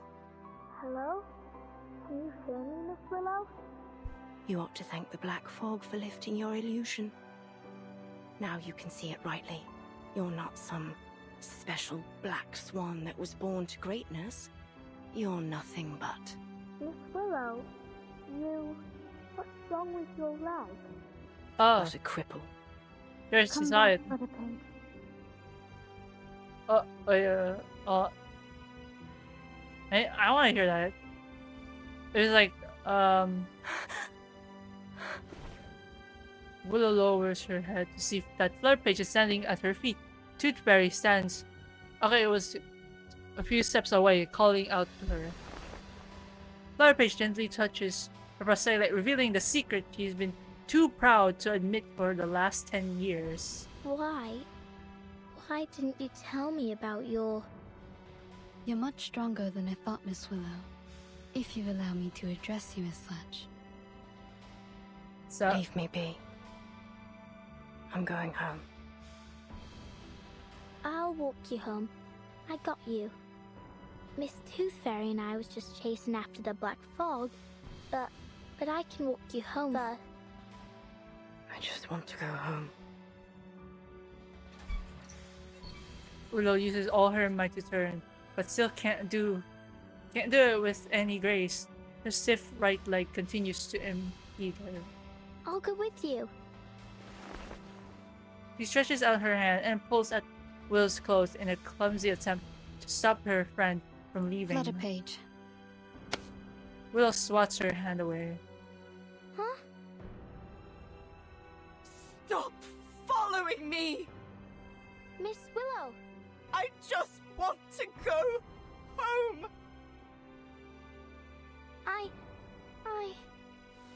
Oh. Flutterpage remains in place, her eyes suddenly filled with tears. Toothberry steps forward and pulls her into a hug. No! I don't want you to follow me.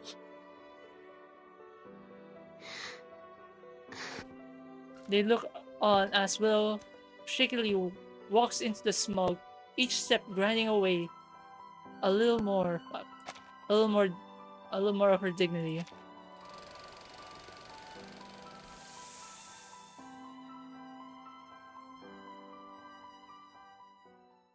And alright, that the friend, now that I like read about the whole Black Swan thing, and like her old acquaintance is still supposed White Swan. Gosh. Brunch. Okay, so we are back in Toothberries. Yeah, Fluttershy. Why saying Fluttershy? Flutterpage and it's in Toothberry. This gap filled it with tangible things like warm hug and heartfelt embraces.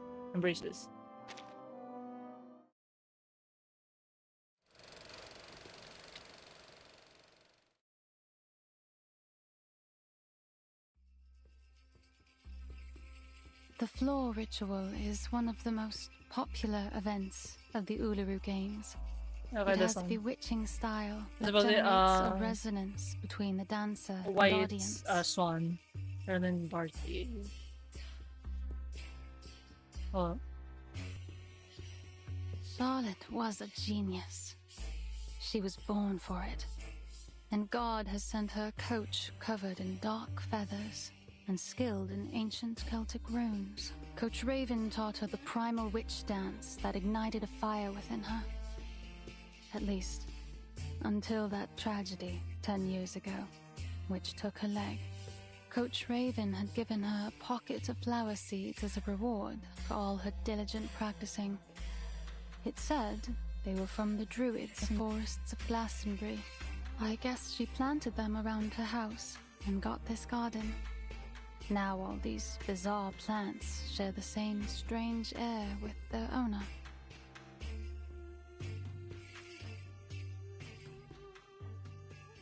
The plants in the mansion's garden are all drooping towards the ground. There is a new sense of wariness that wasn't present during Tooth Fairy's last visit.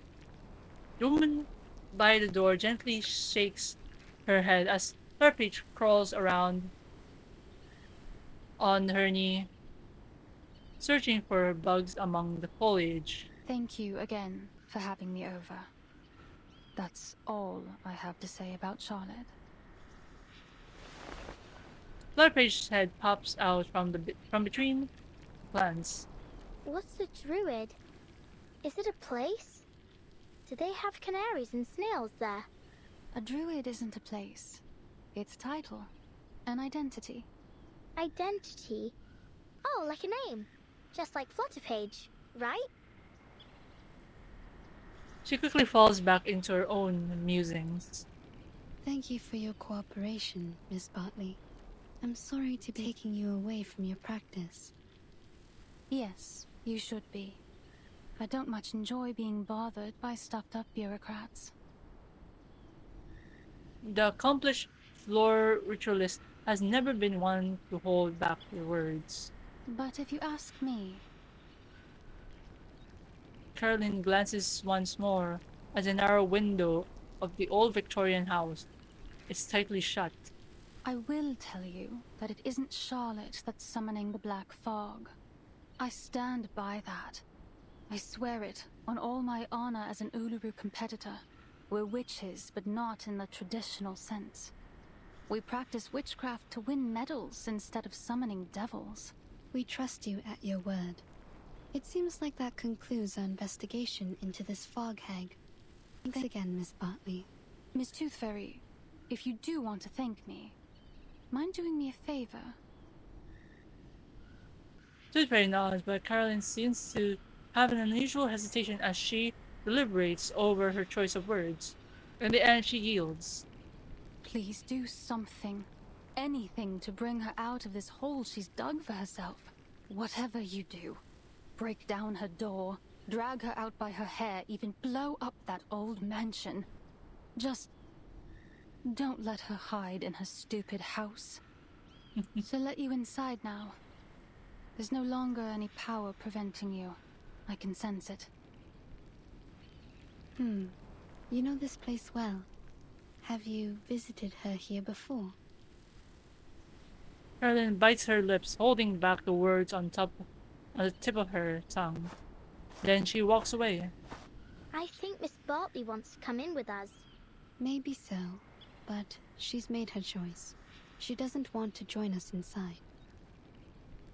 Tooth Fairy shakes the jar in her hand, not containing her usual toothberries, but filled with a collection of Lulin snails. Let's go, Flutterpage.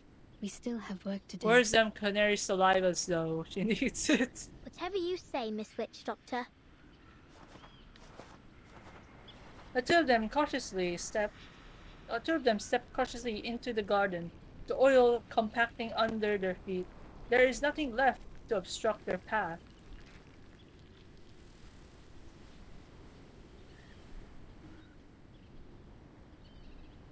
They step around a few threatening-looking plants as they take the winding road to the creaking oak door. Tooth Fairy goes to knock, but the door swings open the moment her knock hits its surface. The door isn't locked. Let's get inside.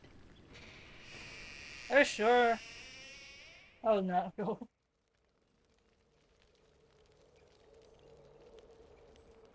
Willow sits at the table, prepared for one. Surrounded by an exorbitant amount of half-finished food. Aside from the full English she currently tucking into, there is a Scotch egg, a half-eaten cod, and chips, and a steamed apple crumble. Sorry to interrupt. Willow casts aside basic manners, neglecting to invite her guests to sit, but cuts herself another piece of sausage. Good God. Diets high in sugar and fatty oils may well lead to stomach illness, Miss O'Hagan. She continues to eat her lavish brunch. I can hear it. I choose the name Tooth Fairy instead of my real name, Campbell. But did you choose to let people call you Willow? Or do you prefer the name Charlotte O'Hagan? That is the name of an excellent Uluru floor ritualist. The crash of silverware interrupts her once more. Then Willow sweeps her arm across the table. The silver dishes scatter loudly as they fly to the floor. Tooth Fairy. Some kind of doctor, right? I think your prescription is a little fuzzy. I'm no athlete. I've only got one leg. This Charlotte has nothing to do with Willow. Just like I've nothing to do with the Uluru Games. So far as I know, the Uluru Games do not exclude people with disabilities from full participation. To be sure, but only if you enjoy parading yourself around for embarrassment. I think I'll pass, thanks. No one should feel embarrassed by competing, least of all the competitors challenging themselves. That is the point of the Uluru spirit.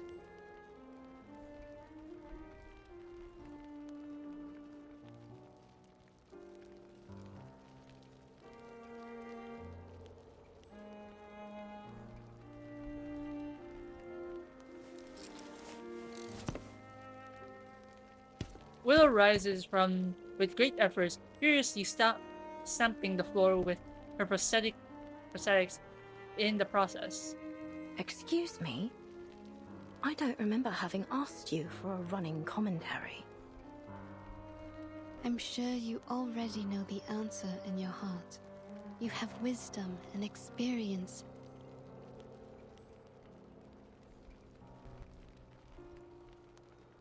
Who even invited you here? It's time you leave. I'm here representing our mutual friend, Flutterpage. At the moment of this name, Willow pauses and takes a step back. What for? I understand that usually the only one welcome inside is Flutterpage, but I'm here to apologize on her behalf. Apologize? She places a small jar of snails on the table. What's this? An apology gift. She ran off a little before sunrise to collect these for you. She collects these arcane creatures you use to make the lubricant for your prosthesis, right? But she's afraid that you'll get angry at her again. So she asked me now to I give remember, it to you. yeah, there was a word saying prosthesis. I said prosthetic. Or prosthetics. Oh, I see. Now I'm the hateful, angry, wicked witch. No, you're not. The things that these people say about you, they aren't true. As I mentioned, Flutterpage wanted to apologize because, quote, she didn't want to break your heart. Miss Bartley has told her many things about you. She never knew you're such an outstanding competitor. Caroline? Tooth Fairy slowly pushes the jar of snails closer to her. So, will you accept her gift? Willow delicately places her fingertips on the jar, neither pushing it away nor taking it. Nosy little brat. Where is she now? In the temporary hospital? You want to see her? The witch's features twist. The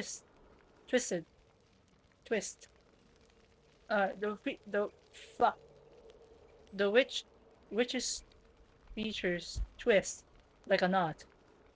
My tongue. Don't push me. She pulls the snail jar closer to her. Ah!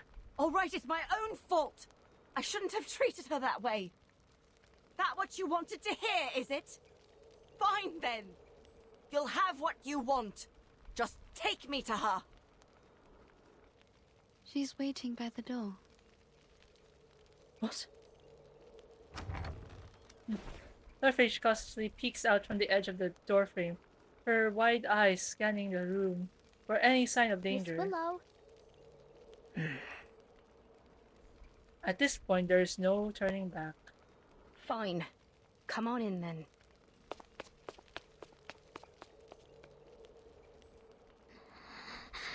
No. Unable to deal with her emotions, tears will well up in Fluttershy's eye. Why say Fluttershy? Flutterpage's eyes once more. Stop your crying. Listen, I shouldn't have treated you so wickedly the last time. And the time before that. Tooth Fairy gives a silent nod. Now would you stop that crying? At least not here in my...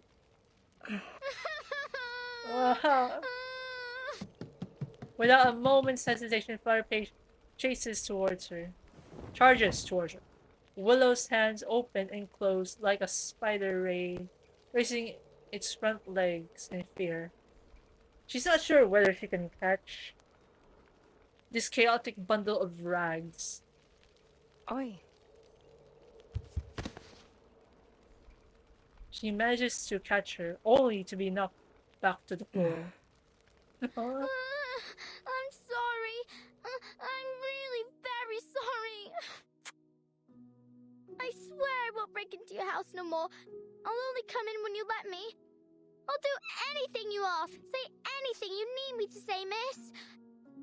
Oh. She unconsciously looked to Tooth Fairy, only to see the full attention is directed at the Uluru floor ritual painting on the wall. Willow gently taps the back of Flutterpage's neck through several layers of old clothes. So, Closing. can I still come around again sometime? Willow presses her hand to the girl's mouth, sniffling her sobs. Stop your crying first, lass. Okay, I'll stop crying. With a soft push, Flutterpage drifts into the air like a sheet catch in the wind. Even with the removal of Flutterpage's weight, Willow is left on the floor, unable to get up. Can I help you? Flutterpage moves closer, reaching out both hands in line with Willow's. She takes the offered hands and raises steadily, the sudden gust of wind helping her find her balance. Enough. Enough. I've had too much of this for one day. Would you mind if I politely asked you to leave? You do have a black fog to chase after all, don't you? Just so you know, it truly has nothing to do with me. Miss O'Hagan. Call me Willow, child. What else do you want to say? Would you let the food stay in your tummy for a bit longer? Eat a little more. I don't want you to be so skinny. Willow pries Flutterpage's arms from around her waist, gently pushing her back. All right, now leave me be, please.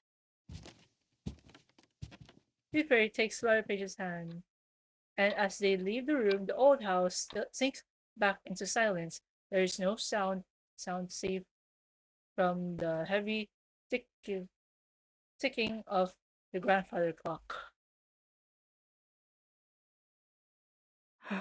She's seen too much of this embarrassing side of me.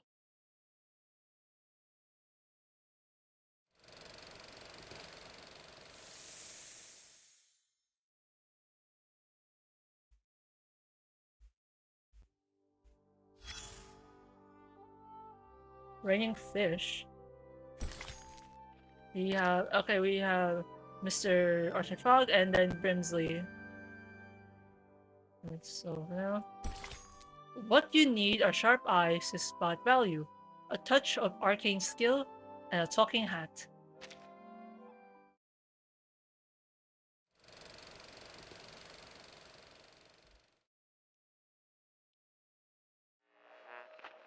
So, I dreamt of eating a marshmallow last night, but it tasted like rubber. And the next day, my wife asked me why I ate the cotton she had a nose. I said it's because the air was so dirty that I wanted to block up my throat. And she laughed. Of course. She says it might be better now that I can't shout and holler whenever someone scores.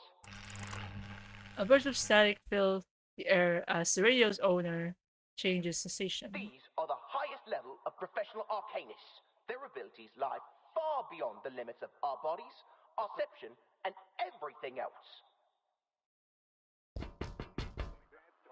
Arthur, mate, do you know what you're doing? Go on then. Be a Who little the louder. fuck? May as well let everyone know a trusted servant of His Majesty's government and his talking hat are hiding out in a pile of litter. Yeah, I'm questioning that. Oh, that's what you're worrying about? I guarantee you, no person in their right mind will think that a brilliant mind such as yourself would decide to hide in a rubbish pile pretending to be a potato. Ha ha. Since when did you become a chameleon? I learned from the best, mate. Once I'm back in Oz, I hope to be awarded the title of Duke of Sydney Slapper. At this point, that's worse. Not that anyone gives a toss about titles of nobility back home. We've got more important things to worry about in the Redlands down under. You know, Brimley, old chap, you don't have to be a duke to be above people. All you need is someone tall enough to wear you on his head. Bloody oath, mate. Like I'd let anyone pop me on their head. I'm an intelligent being, not a bloody accessory. A small monocular Look at that sailor over there. peeks out from See the among the ropes in his garbage. hand? That right there is presently the most valuable material in all of London to me. Right, a bit of rope. And what about it, mate? It's essential that I have it for my invention. We'll just wait for him to throw the ropes into the pile here, and then we'll be off. Just What? as simple as that. You're the shot just for the rope? Come closer. Closer. Ready now. He's nearly here. It's no longer useful to you, son. Just throw it down. A bowl of freshly extracted fish guts is poured on over him.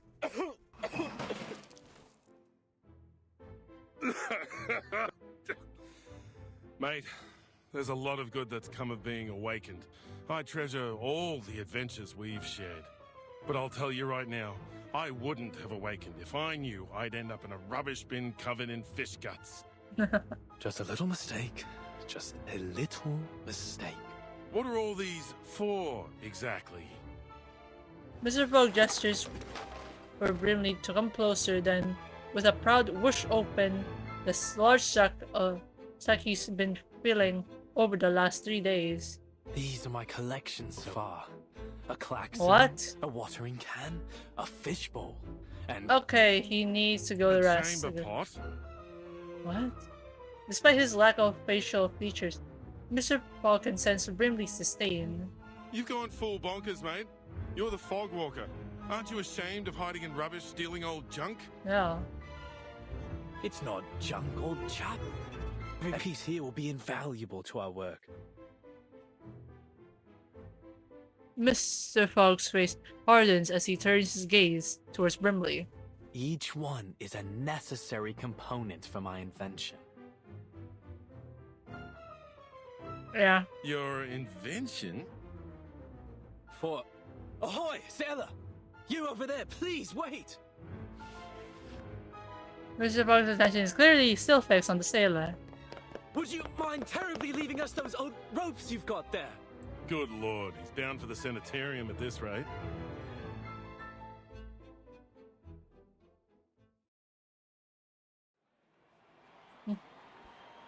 Move along. Move along, no pushing. Everyone will have their chance to vote for their favorite competitor. Oi, Sweeney, you only pushed me out of the queue. Good bloody job, mate. I'm voting for number 007, Molson. Molson? The first timer? Not all your life, mate. I'm down for 005 Bartley. She's the top seed. The alley is full of stalls for the Uluru qualifiers. A crowd of people is gathered, their faces painted with Uluru symbols in anticipation of the event. 3 days to the qualifiers. Vote while you Oh. still can. We're already like past 2 weeks. Jesus. Sir? Oi! You over there with the black brolly. Come on over and vote. Oi, mister, stop your pushing. Oh, I'm terribly sorry. Sorry, mate, we're on patrol. Sir, we have a situation over there. Let's follow them.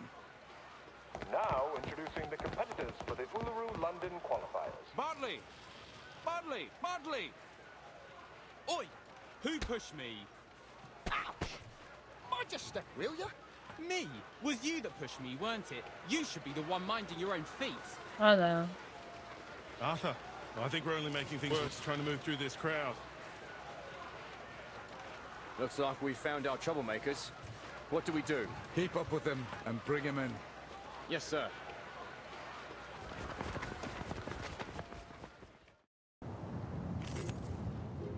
Oh, right. And then... Hi, everyone.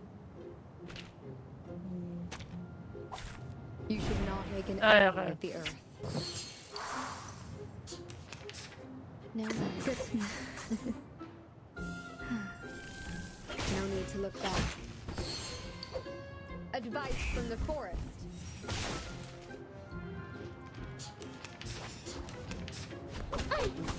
Stop. No need to worry. Relax. I can hear the tears.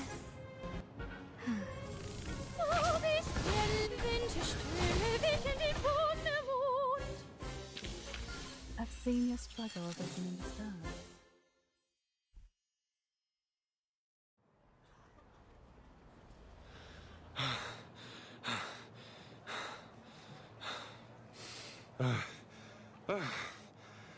Arthur, next time, don't get me involved. I think I'm feeling sick. But he gave us the rope after all.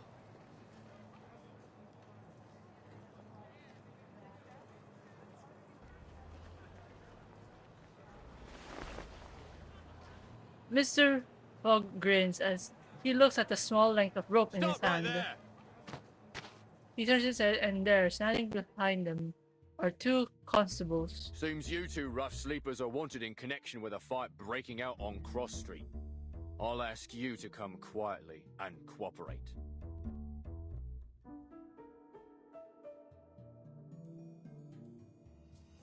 Mate, say something. Wonderful. Now I have everything I need for my experiment. The properties of this Excuse sea-worn me? rope should be able to conduct the large particles into the purification vessels. Mate, shut your gob for a minute and listen. Yes, perfection. But how to measure and screen the size of the particles? We need more sophisticated equipment. Huh? Why am I being handcuffed? Because you're being placed under arrest, sir. The moment the 2 constables draw near, they freeze in place. Wait a second. Their eyes widen. Mr. Fogg, is that you? Bloody hell! Are you seriously telling me you recognize Fogg before me? How many talking hats do you know? Terribly sorry, gentlemen. I might not have recognized you through all this fog, were it not for that iconic umbrella of yours. Oh, naturally. Just as I've somehow failed to recognize the 2 ignoramuses that tried to handcuff a hat. Yeah, like, how do you even handcuff a hat at this point? The shorter constable gives a series of subtle eye signals to the other. we're sorry again, Mr. Fogwalker and Mr. Brimley. But we do need to ask you some questions. What with you running around disturbing the peace and nicking all these strange things you've got there? Oh, I didn't steal anything. This is all just rubbish, and it's for official business. I'm going to lift the fog from London. The two constables pause for a moment before their faces break into awkwardly sardonic smiles. I see. All just a terrible misunderstanding. Naturally, a bit of old rope, a car horn. Anyways, mates, best we let you go. You've got a city to save. We'll be off now. With the handcuffs removed, Brimley takes a moment to stretch. Glad that's over. I'm no fan of handcuffs, even if I don't have any hands. A little quiet, old chap. I'm just in the middle of a thought. How might I assemble it? The fact you're just this crazy, go to sleep. Get a rest. I'm sorry, mister, but I just... Huh?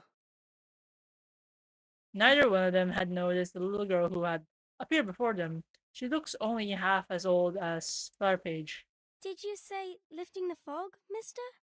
Are you really going to get rid of the big...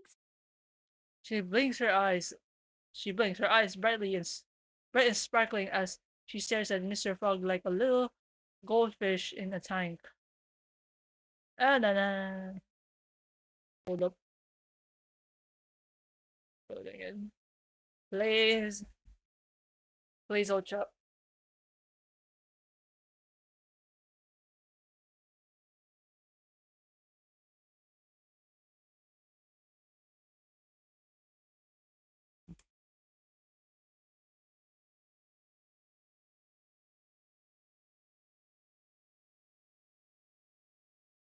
The loading is crazy. Will that mean you can cure my mummy and bring back the blue sky?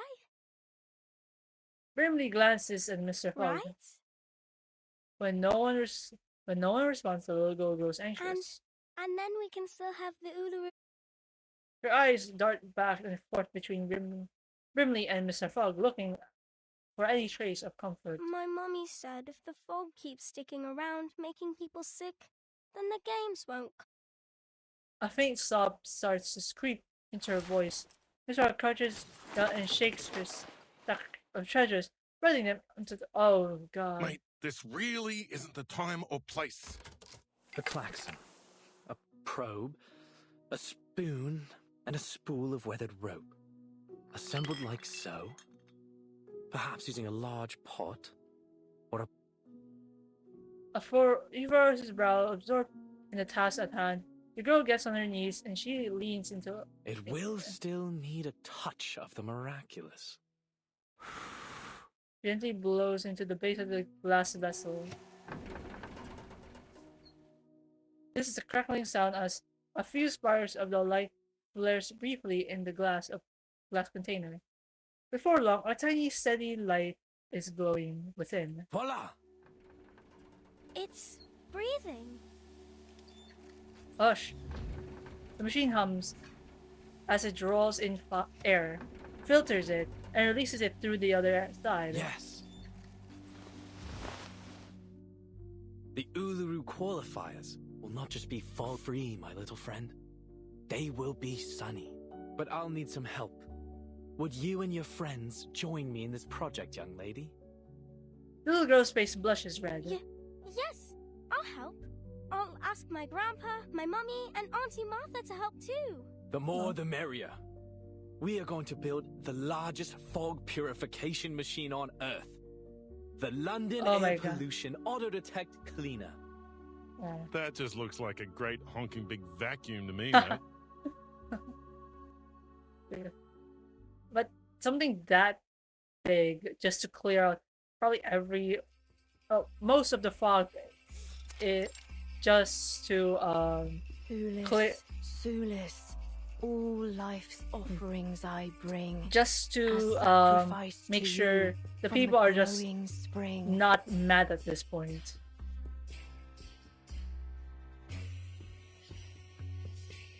I guess that's a start for now.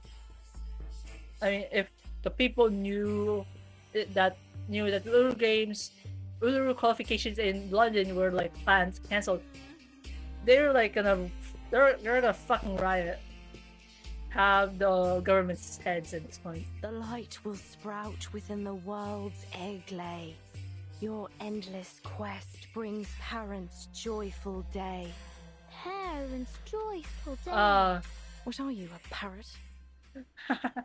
After hearing an upside-down pose of a ribbon dance for an hour, Willow finally decides to break the silence. Fine.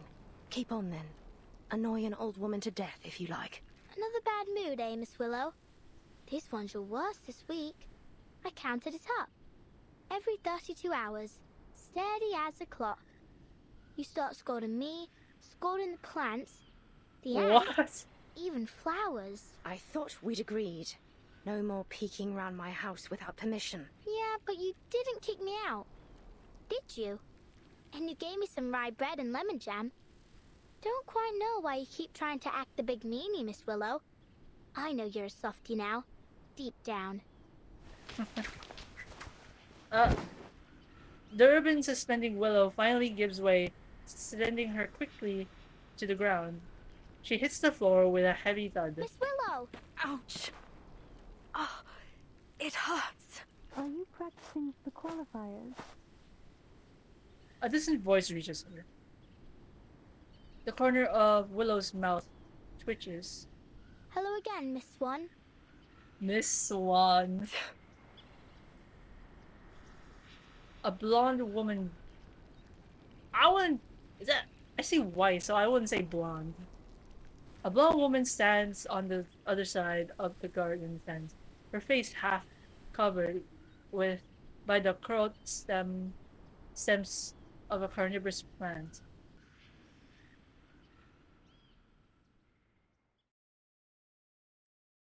Well, I was waiting for them to like encounter these, but I feel like it's gonna be the end of the stream. Let's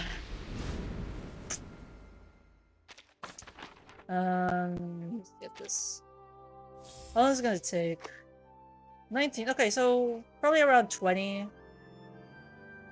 So yeah. Hesitation and challenges. We're gonna. Okay, this one we're gonna go back to the little temporary hospital with Tooth Fairy. Like this. So does it have to do like upstream? Oh, I see.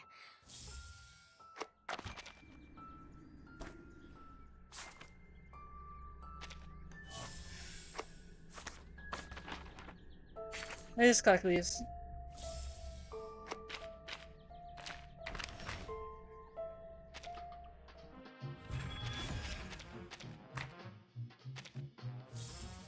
Perhaps you might consider leaving your door unlocked at night. I don't have enough for a full 10. No.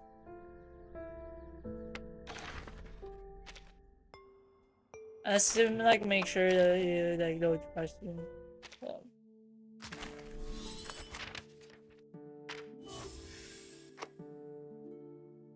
I do have her.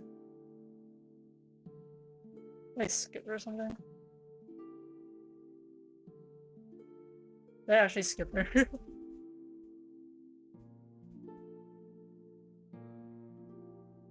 Yeah, okay, yeah, my eyes are broken. Yeah, I do have her. She's right here. And she's with the... Makes sense. Okay, so I really need her, like... And this one, and like... And these, no. I'm sorry. I'm sorry. Anyways, I'm sorry. thank you for coming along, watching the stream, and journeying through London, just hearing the Uluru games again. Like, jeez. And I have to like check on the dates on 1.6 or 5 Uluru games.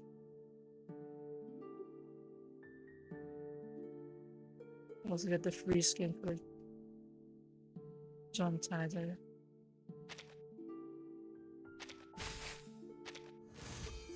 My father always said, neither love nor hate you. Anyways, thank you again. We'll see you. I'll play this again. And a little bit of an update. Why do I still have my... What? I'm worse. Okay. Okay. Updates on... Because I've been doing some stuff on the my Minecraft world. I found I made a temporary base on the little Sky Island. That one. I found a cave. A large one.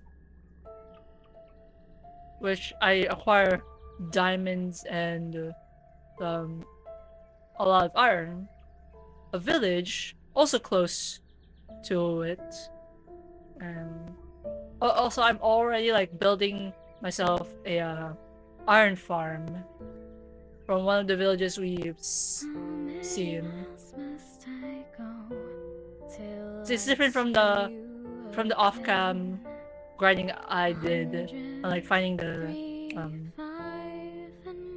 probably next stream would be either this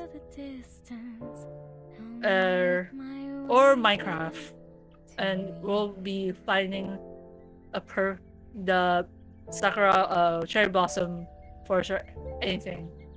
I just want my place. Yes. And again, thank you so much for joining in, and yeah, see you next time. Bye bye.